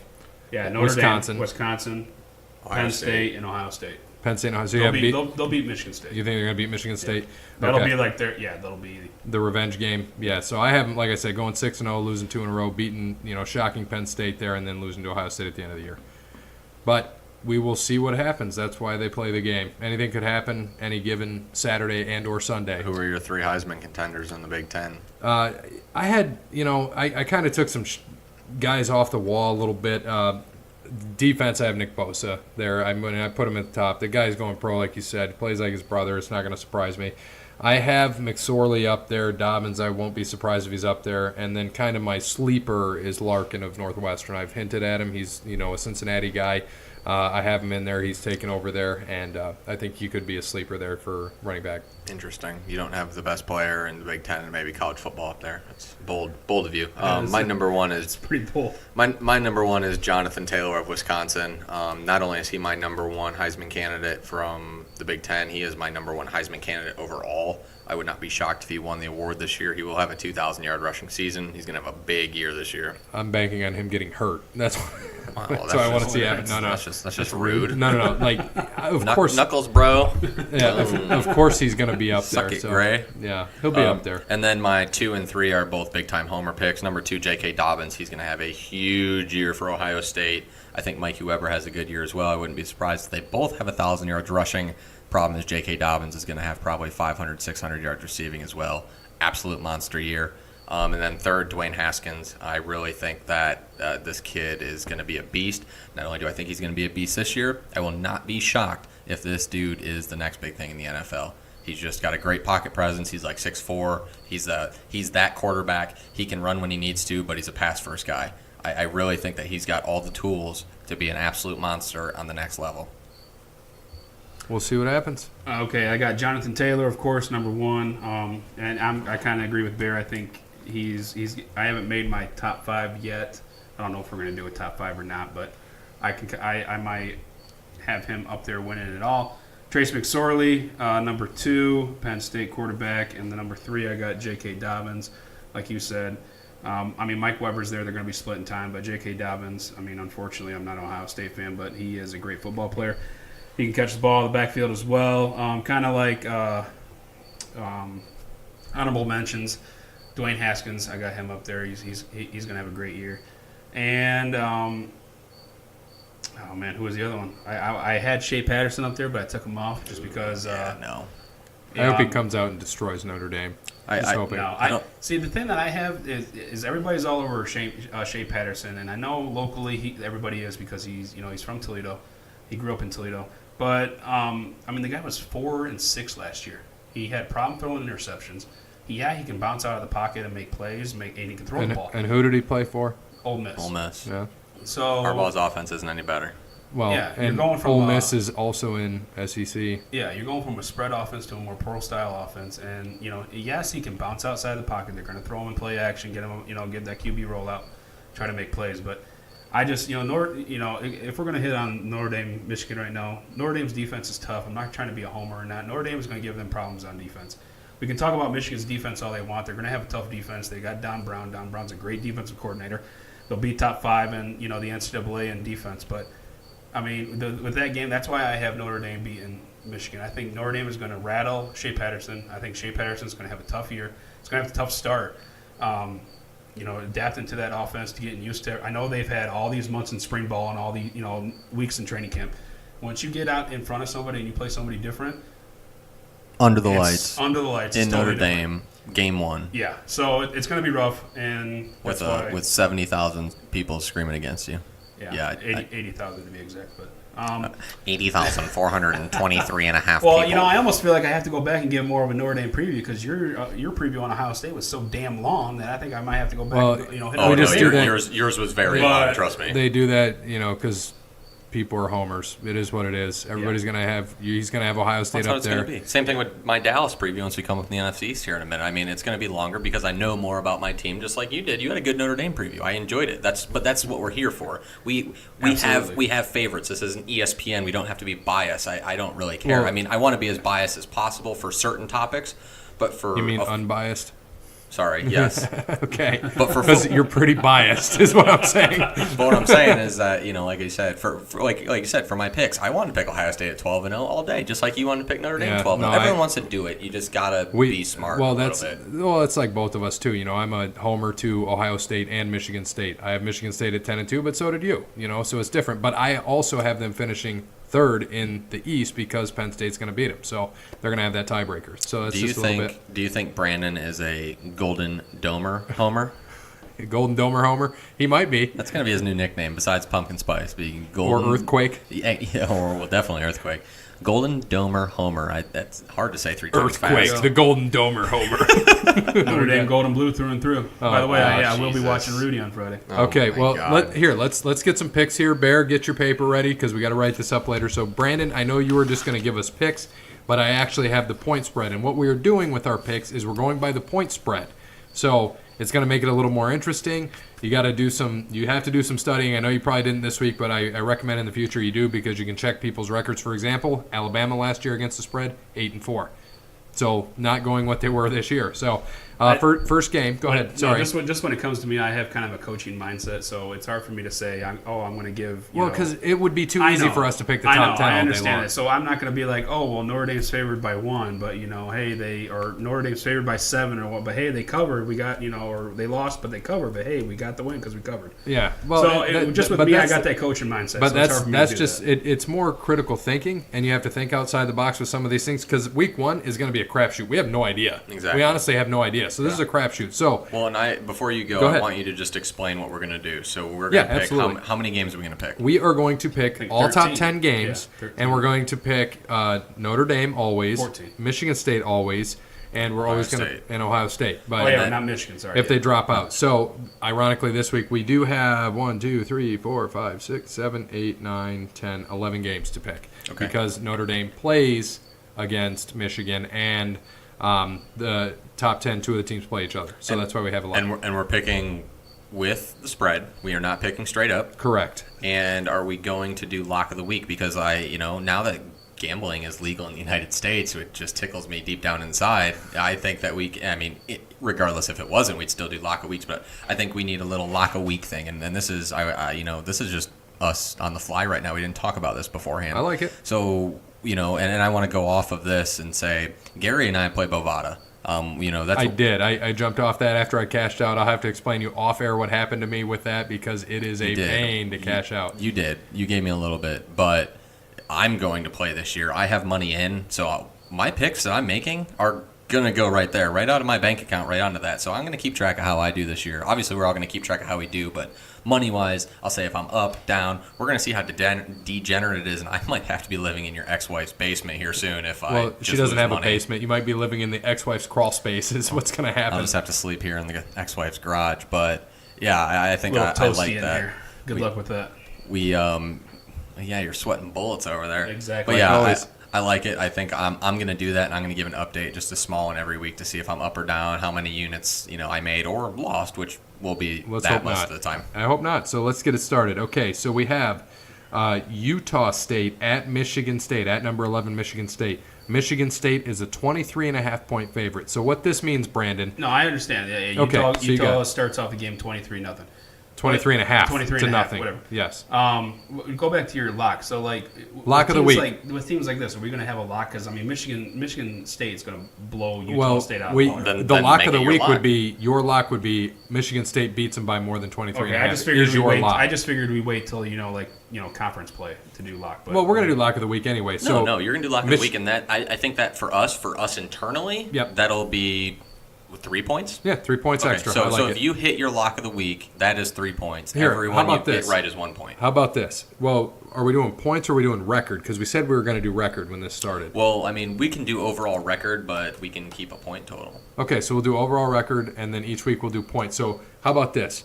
We do points for winning record amongst each other during the week. Sorry, now that we're talking through it, how about we just pick how many locks we hit each week? So we'll have our overall record no matter what. Right. No matter what happens. Okay. And then We're playing each other each week. we're playing each other for the lock. So at the end of the year, there's 13 weeks, 12 weeks? Well, we were playing, like I'm saying, if I go, there's 11 games. Let's say I go 9-2, you guys both go 8-3, then I'm 1-0, you're both 0-1. Is the overall record what I mean? So next week it would be different. And then if there's a tie amongst the guys, we said we're going to have a tiebreaker, which can be the lock. And then also we'll do, like you said, a point total. However we want to do that, we can just do points and then see how. Well, we can do let's do a side here. I'll tell you what. Let's do a side bet. Locks of the week. Let's see what our records are on locks of the week. So that'll be a side thing that we have going on. Yeah, so there'll be 3 separate things. And we'll do overall record, Right. which we'll have a winner on that. We will do who wins each week, just Correct. overall. And then then we'll locks have of the week. Lock of the week. So I like there'll be it. 3 different things. And off air, we'll come up with some interesting, little bets. Nothing too crazy, nothing high money. But if anyone, out there in listener land who listens has anything, hit us up on Twitter at OTL Sports Pod or on Facebook, Over the Line Sports Podcast.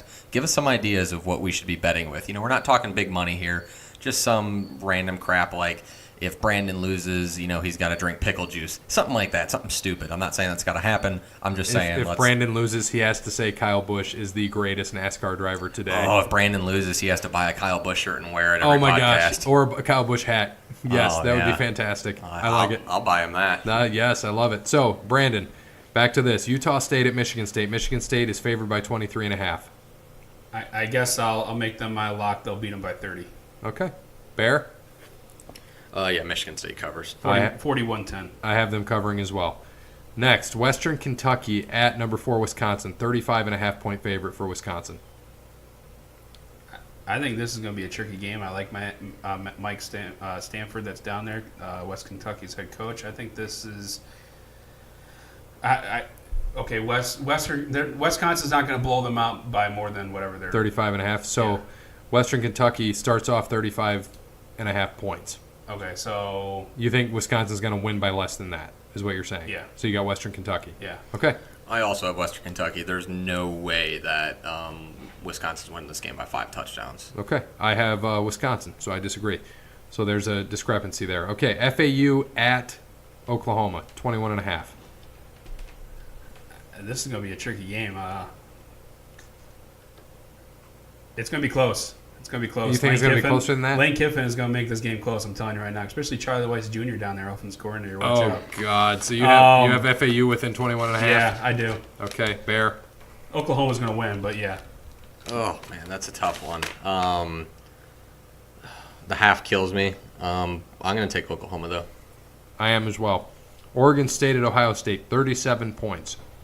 Ohio State blows them out of the water. 37 even? Yeah, 37 even. Bear? Oh, Ohio State all day. Okay. They will play pissed off. This is the team that they will They won't. beat. I'm going to tell you exactly how this game's going to go. Just like every single year I watch Ohio State football, it will be 7-0. It'll be 7-7 after the first quarter, maybe 14-7 at halftime. They always start off slow. They always do. You can say whatever you want. They've had huge dynamic offenses. I've seen it with teams worse than Oregon State. I will tell you they'll start off slow. They're still going to win 63-7. You know, that's They- funny. they I was will. just about to shout over you and say they win 63-7. They will, but I don't think they're going to start off. I think this is going to be brutal. Oregon State is terrible. I hope you're right. This is going to be, and I again, guys, I do not like Ohio State. I'm not an Ohio State fan. Okay, next, Washington. Number 6 Washington against number 9 Auburn in Atlanta. Auburn is a 2.5 point favorite. Give me Washington by a touchdown. I picked. So you have them winning by 4 essentially, plus the 2.5. So they cover. Is that? Well, yeah. No, If you say Washington wins by 7, then you're way it over. doesn't matter, yeah. Because Yeah, they cover. So you're saying they win, Yeah, Washington wins. Yeah. and they're a dog. So if they win, they win. It doesn't matter because they're Yeah. going to start off 2.5 to 0. Yeah, they win. They win. They win. Fair. I picked Auburn to win this game. 2.5 is That's a big. it's an ugly number, which means they're not. It's going to be by 3. Oh man, that's tough. It's going to be a 20-19 game probably, but I'm going to stick with the team I picked to win. I think Auburn last-second field goal wins the game. And you think they cover the 2.5? I think it's tied. They kick a last-second field goal and win, so they win by 3. Okay. I also have Washington winning. I had them winning outright, so give me them with the 2.5. All right, Michigan, number 14, Michigan at number 12, Notre Dame. Notre Dame is a 1-point favorite. This game's always close. Notre Dame wins by a field goal. Didn't they just win 37-0 2 years ago? Yeah, but they were terrible back then. It's the first game of the year, just like it was a couple years ago, but still. You said Notre Dame by a field goal? Yeah, Oh, no way, buddy. Notre Dame by at least 2 touchdowns. I hope so. I pray to the Lord. Pray to touchdown, Jesus. Absolutely, that too. And the Lord, yep, everything. You're picking Michigan, so I I'm just am writing picking you down Michigan, for it. so I will start off 1-0. I think that they're going to surprise people. If I'm wrong, I'm happy to be wrong because I'm not a Michigan fan, but I just got them winning, man. I just have a feeling. Next, Appalachian State against number 10 at number 10, Penn State, 24-point favorite for Penn State. Give me App State plus 24. You've seen what they've done in the first week of college football before. I think that Penn State probably wins by 21, but give me App State. Okay, Brandon. Man. Okay, why yeah, you- give me. If you're still Yeah, thinking, so Penn State wins by 20. So okay, so you want App State with the covers. points. Yeah. I Yeah. think Penn State covers. They're going to win by 30. Louisville at Alabama. Alabama favored by 24 Where's this at? at Alabama. It's not at some odd place. I don't think so. No. Ugh, Louisville's bad. Alabama, yeah, give me they show up in bigger games. If it was like Western Mississippi or something, which they will probably play week 2, I'd take them. But give me Alabama plus, minus 24. Okay. Closer than the experts think. I think Louisville is going to play tough. I think Alabama wins the game. Louisville covers. So Louisville's going to be within 24. I Yes. got Alabama more than 24, so give me Alabama in the hole. So what if they right at 24? It's a tie. Yeah, it's a tie. It's a push. All right, next, number 8, Miami at LSU. LSU is given 3 points, so they start off with a 3-0 lead In Death Valley, at LSU. I got Miami winning. Hurricanes Yeah. all day. You up? Miami outright. I have Miami winning. Give me LSU to cover 3 points. I think it's going to be closer than people think. Nice. All right, last, or no, we got 2 more. I'm sorry. Furman at Clemson, and I have a fun stat about this, by the way. Clemson is a 42.5-point favorite. So, Brandon, do they cover 42.5? 56-0 Clemson. Okay. Yeah, give me Clemson. That's easy. Give me Clemson, too. So, my fun fact, the QB for Furman is a full-time engineering student at Clemson. So, that's my fun stat of the day. That's awesome. So, all right. Next, Austin Peay at Georgia, 43-point favorite for Georgia. Georgia by 60 probably. 45-0 Georgia. All right, I got Georgia as well. All right, and let's quickly, I have not told you guys about this. I quickly just put this in here. Give me right now, since we're just previewing, this is way too early to predict playoff. Brandon, 4 teams in the playoff. Who you got? Gosh. If you're not ready, Bear, what do you got? Give me something. My 4 teams in the playoff. Number 1, Alabama. I think they go undefeated this year with their cupcake schedule.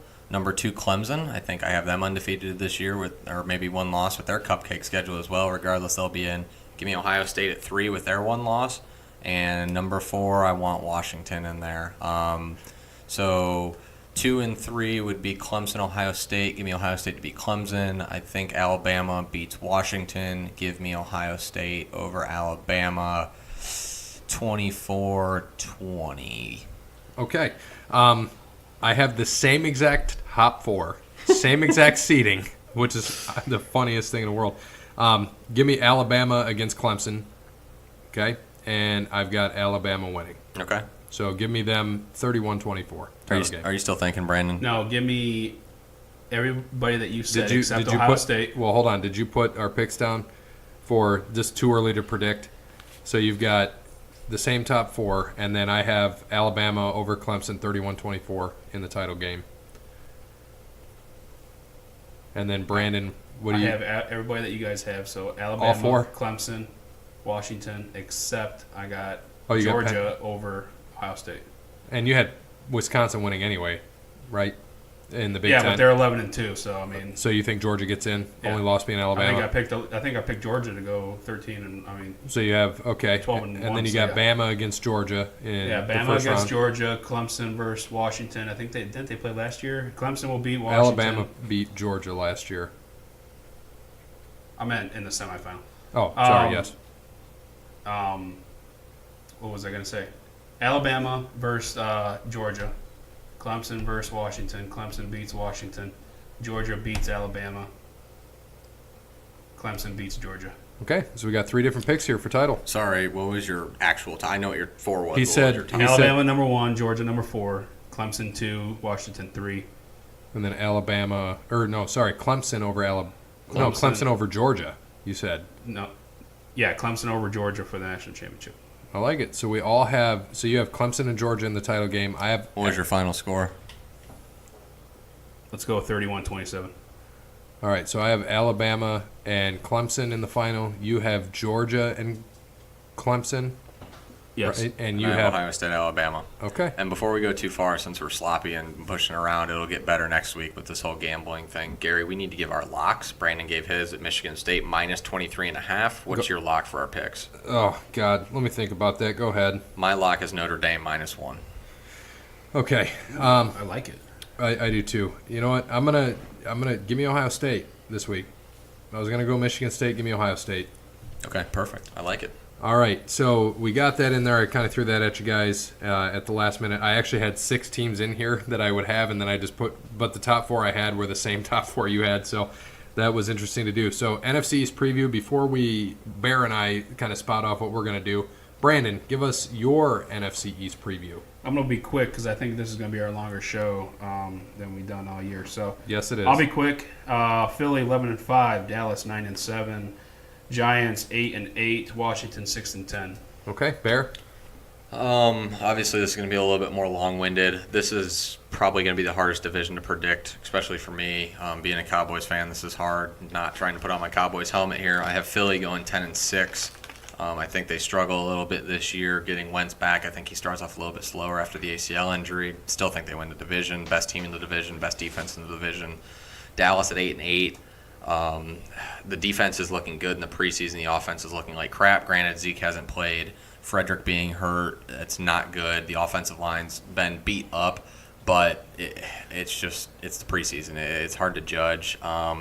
I think that the addition of Michael Gallup, I've loved watching him play so far. I think him and Dak have a good connection. Hearns will be decent. Tavon Austin, they added Leighton Vander Esch in the draft, picked up on defense to be there with Sean Lee and Jalen Smith as linebackers. Linebacking core solid. Defensive line is solid. Possibly with Randy Gregory back and healthy, they may be the best defensive line in the NFL. It's going to be hard. Denver may have a better one, but Dallas is going to be up there competing with DeMarcus Lawrence, with Gregory coming off the ends there. I think that the offense is all going to depend on the line. If the line stays healthy, I think Zeke eats this year. I think he does have a 2,000-yard year. They're going to just feed him. He was out 6 games last year. Granted, he's still young, so it's not like he lost a lot, but he's going to be even more fresh than most would think. The last 6 games, no playoffs, no preseason, and they said he just looks like an absolute monster. I'm really excited to see him play. Whether he has a line or not, I think he's just going to destroy. Dak is Dak. I think that he's going to have a half-decent year. He can throw the ball when he needs to, like I said. First game, he throws a touchdown pass to Michael Gallup in 6 plays. That was very exciting to see. Losing Witten's going to hurt a lot. It sucks that he left. Losing Dez is going to hurt a little bit. I don't think that much. I think it's probably good to keep the distraction out of there. Switzer got traded. I think he just got traded again, didn't he, from back to Oakland Pittsburgh. to Pittsburgh, right? And then Bryce Butler obviously is gone. And then on defense, really all they lost as a big key was Anthony Hitchens. They did lose Orlando Scandrick, but he's been injury prone, and he got cut from the Redskins, I think, and got picked up by somebody else who I can't recall right now. He's not on the Cowboys anymore, so I really don't care. Next, Giants, I have at 6-10. Like I said, this is an odd division to judge because they could be 10-6 and win that division. Odell just got his huge contract, $94 million, highest paid receiver in the NFL, so he's going to be happy. Eli's healthy. For some reason, he's been playing the whole preseason. I don't know why. It makes no sense to me. I mean, because if he gets hurt, Davis Webb's the backup, and he is hot garbage. No good. I don't know what the Giants are going to do if Eli gets hurt. They're going to be very, very bad. Saquon should just have a monster year. The kid's a beast. We'll see what he can do. He's never had more than 20 rushes in a game in college, so I'm going to see how that pans out here, even though he's a stud and he's in probably the best physical condition out of most any running back right now. Not having 20 carries in college is different because the NFL is a much more physical game than college. Everyone's big in the NFL. Not everyone's big in college football. So we'll see how that goes. They added Connor Barwin and Alec Ogletree on their defense, the linebacking core. Not Kevin Ogletree? No, not Kevin Ogletree. Damn it. Remember what did he do? Did he get arrested or something? He played for Dallas for a little bit. Yeah, I remember I would always play him in Madden, and it was every time he'd score, I had the stupid thing where I'd say more Ogletree, please. Oh, yeah, that is Ovaltine. right. Now I remember that. Goodness, thank God that's over. Yeah, I agree. They added some defensive keys, but they also lost a lot of defensive keys. They lost JPP in the offseason. They lost Dominique Rodgers-Cromartie. So we'll see how that transitions. No more Brandon Marshall, but when you add Saquon, you don't really need a running back. Where did he go, by the way, Brandon Marshall? I don't know if he's Seattle. Oh. Did he? I didn't think he was And picked up. they just, because we can talk real quick, that Rodgers got his contract today. Yep. Hundley got traded to Seattle. So that Yep. tells you who the backup is now there. Absolutely, and Deshaun Kaiser. Bridgewater got traded to the Saints for a third-round pick. Yes, he did. And then, Washington, this is odd. I went through, I have my sheet that I go and start marking off wins, and as I'm going through, couldn't find marks on there. I have them at 1-15 this year, and I don't even like it because I know that's wrong. Like, I'm looking at it, but I just couldn't pick them to win games with Alex Smith. I mean, I just couldn't find where they would win. I have them beating 1-15 is brutal. Yeah, it's bad. And I have them beating the Giants, I think, is their only win. I'm just going through everything. I hope you're right. And I think I'm absolutely wrong here. But I'm just going through games. I'm like, I can't see them beating Philly. I can't see them beating Dallas. I mean, Alex Smith is a decent quarterback, but Geis is hurt. They got AP. I mean, he's past his prime, man. Yeah, he looked good in one preseason game, but them legs are old. They lost Bashard Breeland on the defense, Kendall Fuller on the defense. They lost, Kirk Cousins obviously got traded for Alex Smith, and then they lost Terrell Pryor, and their top running back, Geis. Do you like that? What? Do you like that? Do I like that? Well, they didn't trade Kirk Cousins. I thought they did. No, he signed with Minnesota. Who they trade Alex Smith for? Why am I forgetting this? Alex Smith was the trade. Yeah, but I can't it was a remember who they trade, traded and then for, that just yeah. kind of told us that Cousins Cousins got offered more money from the Jets, but he decided to go to Minnesota. So he's got that guaranteed money. To I think it was $84 million guaranteed that he has, but now today That's right. it 'Cause changed with Rodgers. They kept putting him on the franchise tag. Yeah, they kept franchise tagging him. And yes, Brandon, I got your "Do you like that" thing. It's just Thank if you. you're I was waiting. I did, but if you're gonna say it, be a man and say it. Like, don't. I mean, Which go thing? yell across the garage. I don't. I care. wasn't going to yell it. What did he do? You like that? You like that? That was absolutely loud. Thank you for that. Are you done with yours then? So yeah, that was it. Like I said, Geis tearing his ACL. They just have so many injury prone. Jordan Reed's injury prone. Crowder's injury prone. AP's injury prone. Chris Thompson's injury prone. I can't see them doing a lot this year. Okay. Well, I will give mine quickly because you previewed the same thing. I have the Eagles winning this as well at 11-5. I think Dallas goes 10-6. I think Dak bounces back. I think that the receiving core they have is kind of going to surprise people because nobody knows what Gallup can do. And Tavon Austin, I'm hoping. I say every year in my head that, hey, Linehan's going to figure it out and use guys properly. I hope that with Austin it's the right thing. We'll see. Time will tell. They're going to feed Zeke all day long. He's back the whole year. Hopefully he doesn't get hurt, but if they do, great. Giants I have at 8-8, and then the Redskins I did not have at 1-15. I had at 7-9.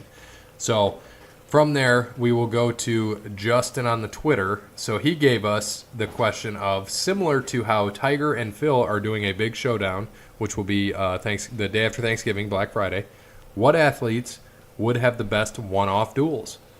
So I will start real quick. Jordan and LeBron, if we could see them in their primes, obviously we would all love to see that, to see what would happen. That's also my number one. So Brandon, what's That yours? is not my number one. That's my number 2. Oh, that's your number 2. Yeah, I do have a 1. Oh, that's my number 1. Oh. I didn't really rank them in order of what I wanted to see. I just ranked what I had. So you're- that was the first one I wrote You're down. going to love my number 1. Brandon, what do you got? I mean, I like LeBron and Jordan. They were up there too. I just went kind of with athletes. Maybe I took this wrong. I kind of went with athletes today. I don't know. And Antonio Brown versus OBJ. So I don't know. In what? A dance-off? Yeah, that's what I was going to say. A Whatever, dance-off? I don't know. Touchdowns? Whatever. Who can pose on a boat and smoke more marijuana contest? I don't know about that. Odell would win that. Yeah. So, I don't know, some kind of Pro Bowl contest. I don't know. Maybe I think I took this the wrong way, but yeah, LeBron and Michael obviously. so we all have LeBron and Michael. Who wins that matchup? LeBron. LeBron. Bigger, stronger. Yes, we all agree. So, Brandon, do you have another one? No, I just had those two. Okay. Do you have one, Bear? Yeah, so the second one I wrote down, Babe Ruth versus Barry Bonds. How about that? That would be fun to watch. And those old school home run derbies, remember they'd go head to head? Yeah. I'd love would to be see pretty that. cool. I think that would be fun. Yeah. That would be fun. You got anything else? Yeah, my last one, this one I thought about on the fly, actually the next day. Richard Petty versus Kyle Busch. How about that? I mean, you didn't think of that one. It kind of popped in. I don't know why. I don't know if I was just like, if I dreamt it or whatever, but the next day at work after I wrote these down, I was like, man, that would be awesome. So I wrote it in. I like that. So my number 1 is a last one standing match. Okay, we're going this, and it's inside a greenhouse, and it's a 3-on-1 handicap match. Okay, I hope you're ready for this. It's going to pit Sid the Cicada, Buddy the Fly, and Marty the Moth against Brandon to see who wins the matchup. Yeah, give me Sid the Cicada by TKO. I like it. So No, I'll stun them all and I'll win. how are you going to stun them? climb- You can't even catch them. Climb I'll the stun 'em. greenhouse and I'll stun them. He goes up the throw greenhouse. the Macho Man smash elbow. 2 sunflowers together. Well, I have the three beating you, because if you're inside a greenhouse, you're going to sweat bullets and pass out. So I think they're going to be the last Way one too hot for standing. you. Oh, so beautiful. All right, so the Jason debate. Seeing how big of a draw Rousey is, one would think WWE will continue to seek out new talent from other professional sports entities. So in your opinions, ours of course, what athletes should WWE be offering contracts to, and why? Before this happened, I'll just give a quick one. I was going to say Matt Riddle, but he showed up at NXT. He was a UFC guy, and then he showed up and he had just dominated the indies. And they signed him to NXT. I think he's going to be big once they give him more opportunity. He is fun to watch if you've not seen any of his matches. He had a good match with Cody Rhodes. Check that out if you haven't already. So I put Matt Riddle in there, even though he's already in NXT. This was kind of before this all took place. So Brandon, Woody, or either one of you? Go ahead, Brandon. I don't know if you guys have this, but Gronk. I like it. I don't thought have about it. Gronk. I thought about it, but he had his WrestleMania moment. Yeah, So I was like, and yeah, he could go there. I know this guy just got activated, but he is freaking jacked, and that's Josh Gordon. Okay. Yeah, Yeah, I like that. I could see that. And You like speaking big of jack dudes. speaking of Jack, He was ripped. Did you see that? Yeah. speaking of Jack dudes, have you seen Cena? I was talking to Bear about this earlier. Dude dropped like 20 or 30 pounds. He is, and Really? picture it, he is cut. I'll show you after the show. Oh, another one. Mike Bibby. Jacked up Mike Bibby or skinny Mike Bibby? Jacked up Mike Bibby. I put in there just other wrestlers. Kenny Omega and the Young Bucks. They're not there, and they would all come together. They basically said that's the only way they're going to go to WWE is together.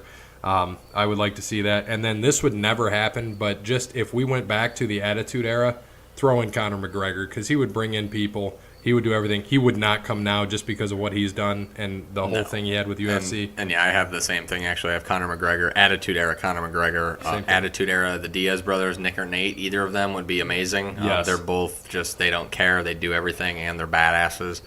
But right now, I have one, unemployed guy, Des Bryant. I think he'd be a great heel. Obviously, he's in good shape. He's an amazing athlete. I think he'd be pretty decent on the mic.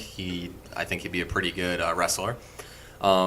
This one is for Jason, more or less, because he is a Bungles fan, unfortunately for him. Pac-Man Jones. Pac-Man. I thought you were going to say Vontez. I would love to see Pac-Man in WWE because he would be so hated by everybody. I think he would make a great heel, and I think he could probably wrestle. I watched the airport fight. I thought that was pretty good. So, I mean, he could take some people down. But my number one, who has obviously been there and he's guest hosted and he's done his thing with the Big Show, Shaq Diesel. I mean, if he was there full time, that would be awesome. As a GM, as anything, Shaq is so entertaining. I would love to see him there. I think that'd be great. Or even if him and Gronk did something maybe down the line, that'd be pretty cool too. That'd be cool. And Brandon, since we're talking about Jack guys, what are you at this week? Got to keep it going. $2.99. $2.99 still. What about after those peach rings I just gave you? $2.99.2. Yeah, $2.99.2. Okay, just curious about that. And a fun thing, I want to get your thoughts. I added this in there. I haven't talked to either one of you guys about this. This kind of popped up on Twitter today, and it's been a big thing. And if you've been watching WWE, you will know that Becky Lynch turned heel. She's getting cheered on like crazy if you watched SmackDown last night. So they are comparing her to Stone Cold.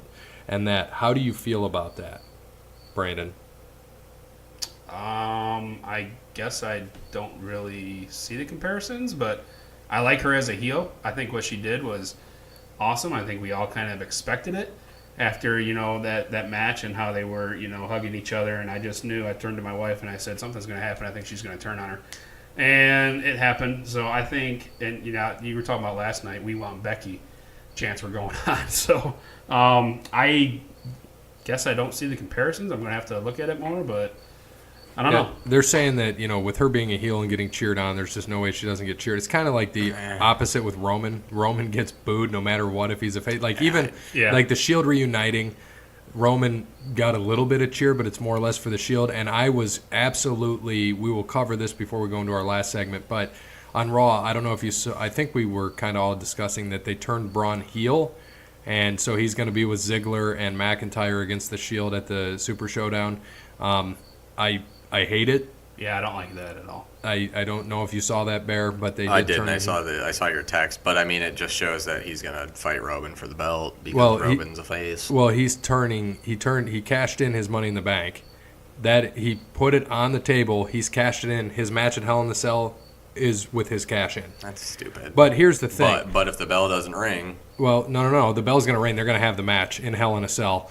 But here's the thing. He gave it to Corbin, and now how Corbin's kind of doing this heel thing, I would not be surprised if Corbin comes running down with the briefcase and tries to cash in. Just as I was watching that, that's all I thought in my head. I was like, well, he's the new general manager. He could just make the match, which he did at Hell in the Cell, and say that the contract's not cashed in, and they could have this heel stable. He can then cash it in for Braun after he beats him up, or he can just run in himself. We don't know. We don't know what's going to happen. KO could come back. We have no idea. Because KO just quit over the weekend. Right. Yeah, or on Monday. They're going to do something with that. I think what we're also gearing up with, I think we're about to see the return of Kurt Angle in action. So I think that's what they're going to set up. But I didn't think about Baron Corbin cashing it in. So that's interesting. I just saw when I saw Braun set it on the table with Corbin, I'm like, well, they already made the match, so technically that briefcase could still be legit, and nobody's probably thinking about that. Yeah. So I could see it happening. Corbin runs down. It kind of shocks people. If he does run down with the briefcase and tries to cash in, Shield shows up or Super Roman still wins, something happens. I don't think Braun's winning this match, which kind of irritates me, but you know what? It is what it is. There's nothing we can do about it. Unless they play it like we just said, Baron gives it to Braun, which that would be great, and he still cashes in and gives it to him. I would be excited. I just want the strap off Roman already. I'm sick of it. I mean, back to your original question about Becky. I mean, it's happened, before where people have turned heel and they've cheered them too. In these later years, the crowds are just not the same as they used to be. I mean, back then it was still traditional wrestling. That was like the first, So it's very hard to compare. And plus, I've never seen Becky get up and chug beers like a man. True. And, we saw the return of Trish Stratus this week, and which was nice. She'll be fighting at the Evolution pay-per-view. Love me some Trish. Yes, we all do. And then, so yesterday, Stratisfaction. I said a thing to you that I was watching some Raws in the past, and I came across one of my favorite segments, which this will segue into the next thing we're doing, but of HBK and Triple H mocking Shane and Vince. Still one of the greatest things. Stop it. Dad! The ear pull is still my favorite. I just wanted dance. And, when he says, you're full of crap, and then at the end, just Triple H is like, holy shit. And it's not just that way because of Shawn. So it was just great. And it's just funny to look back and see Dolph there, Nikki from the Spirit Squad. And, that was 12 years ago. I can't believe that. Which is crazy. It just tells you that, Dolph has been around for a long time, which people don't realize. So the last thing we have for today was top 3 video promos heading into a match at a pay-per-view. So video montage, video promo, heading into a pay-per-view. Our top 3. Brandon, you're looking at me like, I don't know. Yeah, I didn't dig into this too much. I think I missed it, but we're just going off of my head. I think 2003, The Rock versus Stone Cold, that video promo. Is that your only one? That is my only one Okay. because it was amazing. So you got 3, Bear? Yeah, I have Okay, 3. so you're number 3. Mine were all actually 3 years apart from each other in a row, sort of thing. My first one was WrestleMania 20. Or, I'm sorry, my third was WrestleMania 20, Kane versus Undertaker. I mean, this is when Undertaker comes back after his 3 years or whatever, being the American Badass, back to the Dead Man after Kane buried him at Survivor Series, and then obviously the whole lead up from Survivor Series to WrestleMania, just the gong and everything, because this is after Kane was unmasked and all of that. And it was just an absolute amazing. And that was all in the video promo. montage. Yeah. Oh yeah. Awesome. Watch that one for sure. That'll get you amped up. My number 3 was I had to go. I almost didn't put this in, but just because I was there at WrestleMania 30 and it was such a big deal, Daniel Bryan's monster, when they played him off like a monster and everything he had to building up, had to fight against everything to get to the top, and ironically turned into a hypothetical monster to do it. Had the beard, had the long hair, and they played, I think, what is that, an Imagine Dragons song? Monster. I don't know. Yeah, the yeah. only monster I know is Rihanna and Eminem. Yeah, nice. Number 2, what do you got? So number 2 was SummerSlam 2002, Triple H versus Shawn Michaels, and that was when Shawn Michaels came back after 4 years of being off, and showed up on Raw, and him and Triple H were buddies, and then Triple H turned on him and went on one of the greatest heel runs probably of all time in the company. I mean, that was absolutely amazing, attacking his back, and just their whole promo leading up to that with everything that happened, and him pretty much stabbing his best friend in the back made for absolutely great TV. And before I go into my number 2, which could have easily been my number 1, I think our number 1's going to be the same since you said they're 3 years apart. You don't think so? Nope. Okay, well, good. All right, number 2, I have The Miz at WrestleMania 27 when he had the Hate Me Now promo. Mm-hmm. When he started off and they played, Hulk Hogan saying things, Ric Flair saying things, and then they showed him being on MTV in the real world, my name's The Miz. They're like, you're crazy, man. You're nuts. And then just kind of showed that guy went from nothing, and his climb to WWE culminated to this when he got the main event at WrestleMania 27. And it gave me all the respect in the world for him. And then he came in, as we know, not respected by anybody. Mm-hmm. And now he's one of the top guys, and hard work got him to where he is. I mean, he has his own TV show, for God's sake, and what he's doing. Still, I think, probably one of the top, if not the top heel in WWE right now. They got to get the title on him. So, number 1? My number 1 is Brandon's only one, which was 2003, and that was Rock Austin. I mean, absolutely the probably the greatest ever. I mean, everything leading up to it, knowing now that we know that that was Austin's last match after he quit 7 months before, and just everything The Rock did. I actually watched that, I think, 2 or 3 times in a row as I was writing that down, writing down what I saw. Just The Rock putting on Stone Cold's vest and giving him stunners, then Stone Cold catching him, and then Rock getting out of the ring. He never got stunned. And it was just one of those things, like, I think, everyone kind of knew The Rock was finally going to win, probably, but no one really knew. But him wearing the vest, disrespecting Stone Cold, drinking the beers, just everything leading up to that was absolutely awesome. Obviously, Austin was in a messed up place at the time with the painkillers, all of that. And leaving the company 7 months before, just straight walking out because he was burnt out. So it just made, personally for me, like, I could watch that 100 times. I could watch that match 100 times, and it was absolutely awesome. Well, then can you guess my number one since it is not that? I have no idea. And we were going off video, Yeah. video leading up to it. Yep. So this was a no-brainer for me. This was for WrestleMania 26, HBK versus The Undertaker. Was that the God versus Devil when Sean wore running all up white that and all hill that? Yeah. with placebo, and his fight to get Taker and what he needed to do to get that rematch. So, it kind of culminates in the end of that video with him popping out at the Elimination Chamber and super kicking Taker for Jericho to get the title. So that's when he finally accepted and then said, this would be a streak versus career match. And as we know, that was Shawn Michaels' last match. And it all started from, what was it, the Slammies, I think, wasn't it? Yes. When he called him out after losing that's at exactly 25. how it began. Yeah. I think Yeah. I watched that one, too, in there, because that would be definitely an honorable mention for me. I mean, that was also awesome. Just, unfortunately, wasn't that good enough to make my top three. Yeah, and Rock Austin, that was good in there. I like that. I figured one of you two, if not both, would have that. That's just an honorable mention for me, just because of what I liked with Miz and HBK especially is what was going on there. I feel like there's something that, maybe there's like an ECW one or something Jason should, send to us, because I'm sure he'll probably critique us and, oh, no, there's no ECW in there, so we can't really do that. We didn't have any WCW either, so that is okay. No WCW. That's because WCW sucks. And no ECW. So we will see what happens and go from there in the future. Maybe he will critique us and give us some ECW stuff. We don't know. He doesn't even know how to spell ECW. He might. I don't know.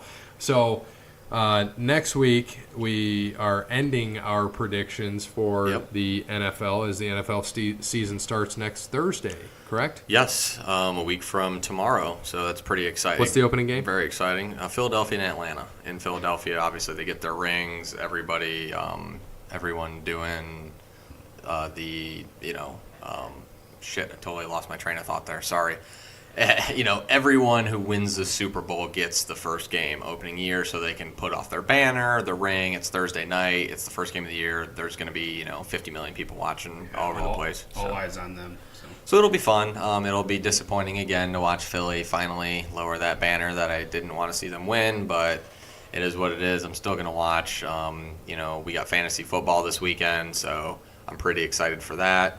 I just had a draft last Sunday. That was fun. Ours on Sunday is going to be good. Are you gonna be there, Gary, or are you letting your teammate do all the work? No, I'll be there. Don't have to be out of town this weekend for a concert, so we're good. Your twin brother is going to be there. You guys can see each other for the first time since last year. So Who's that? Robert. Robert, my twin Robert. Your bald twin tatted brother. You guys are exactly the same, except he's 3 feet shorter than you. 3 feet shorter than me. Thank you. Wonderful. Again, as always, thank you for listening. Check us out on Spotify, Podbean. Get us on Twitter at OTL Sports Pod, and on Facebook, Over the Line Sports Podcast. And one last thing before we close out, I think that this is going to be really exciting. We want to start a listener league for NFL picks. So I think what we're going to do is I'm going to set up something on ESPN.com, and myself, Gary, and Brandon are going to have our own team together. We're all going to decide on picks. We're going to pick each week, and we want as many as our listeners that can to pick against us, and we want you to beat us. Now, if you beat us, I think over time we're going to come up with some sort of prize or something like that. I think we're fairly confident that we're going to win. It'll just be straight NFL picks. So I will post that on Twitter and on Facebook. I will get all that information out there, and we want as many people as you can to join in. It's going to be free. It's just going to be something to do against us. It'll be fun. If you beat us a couple weeks, write on our Twitter, write on our Facebook, talk a little bit of smack. We'll shout you out on the show.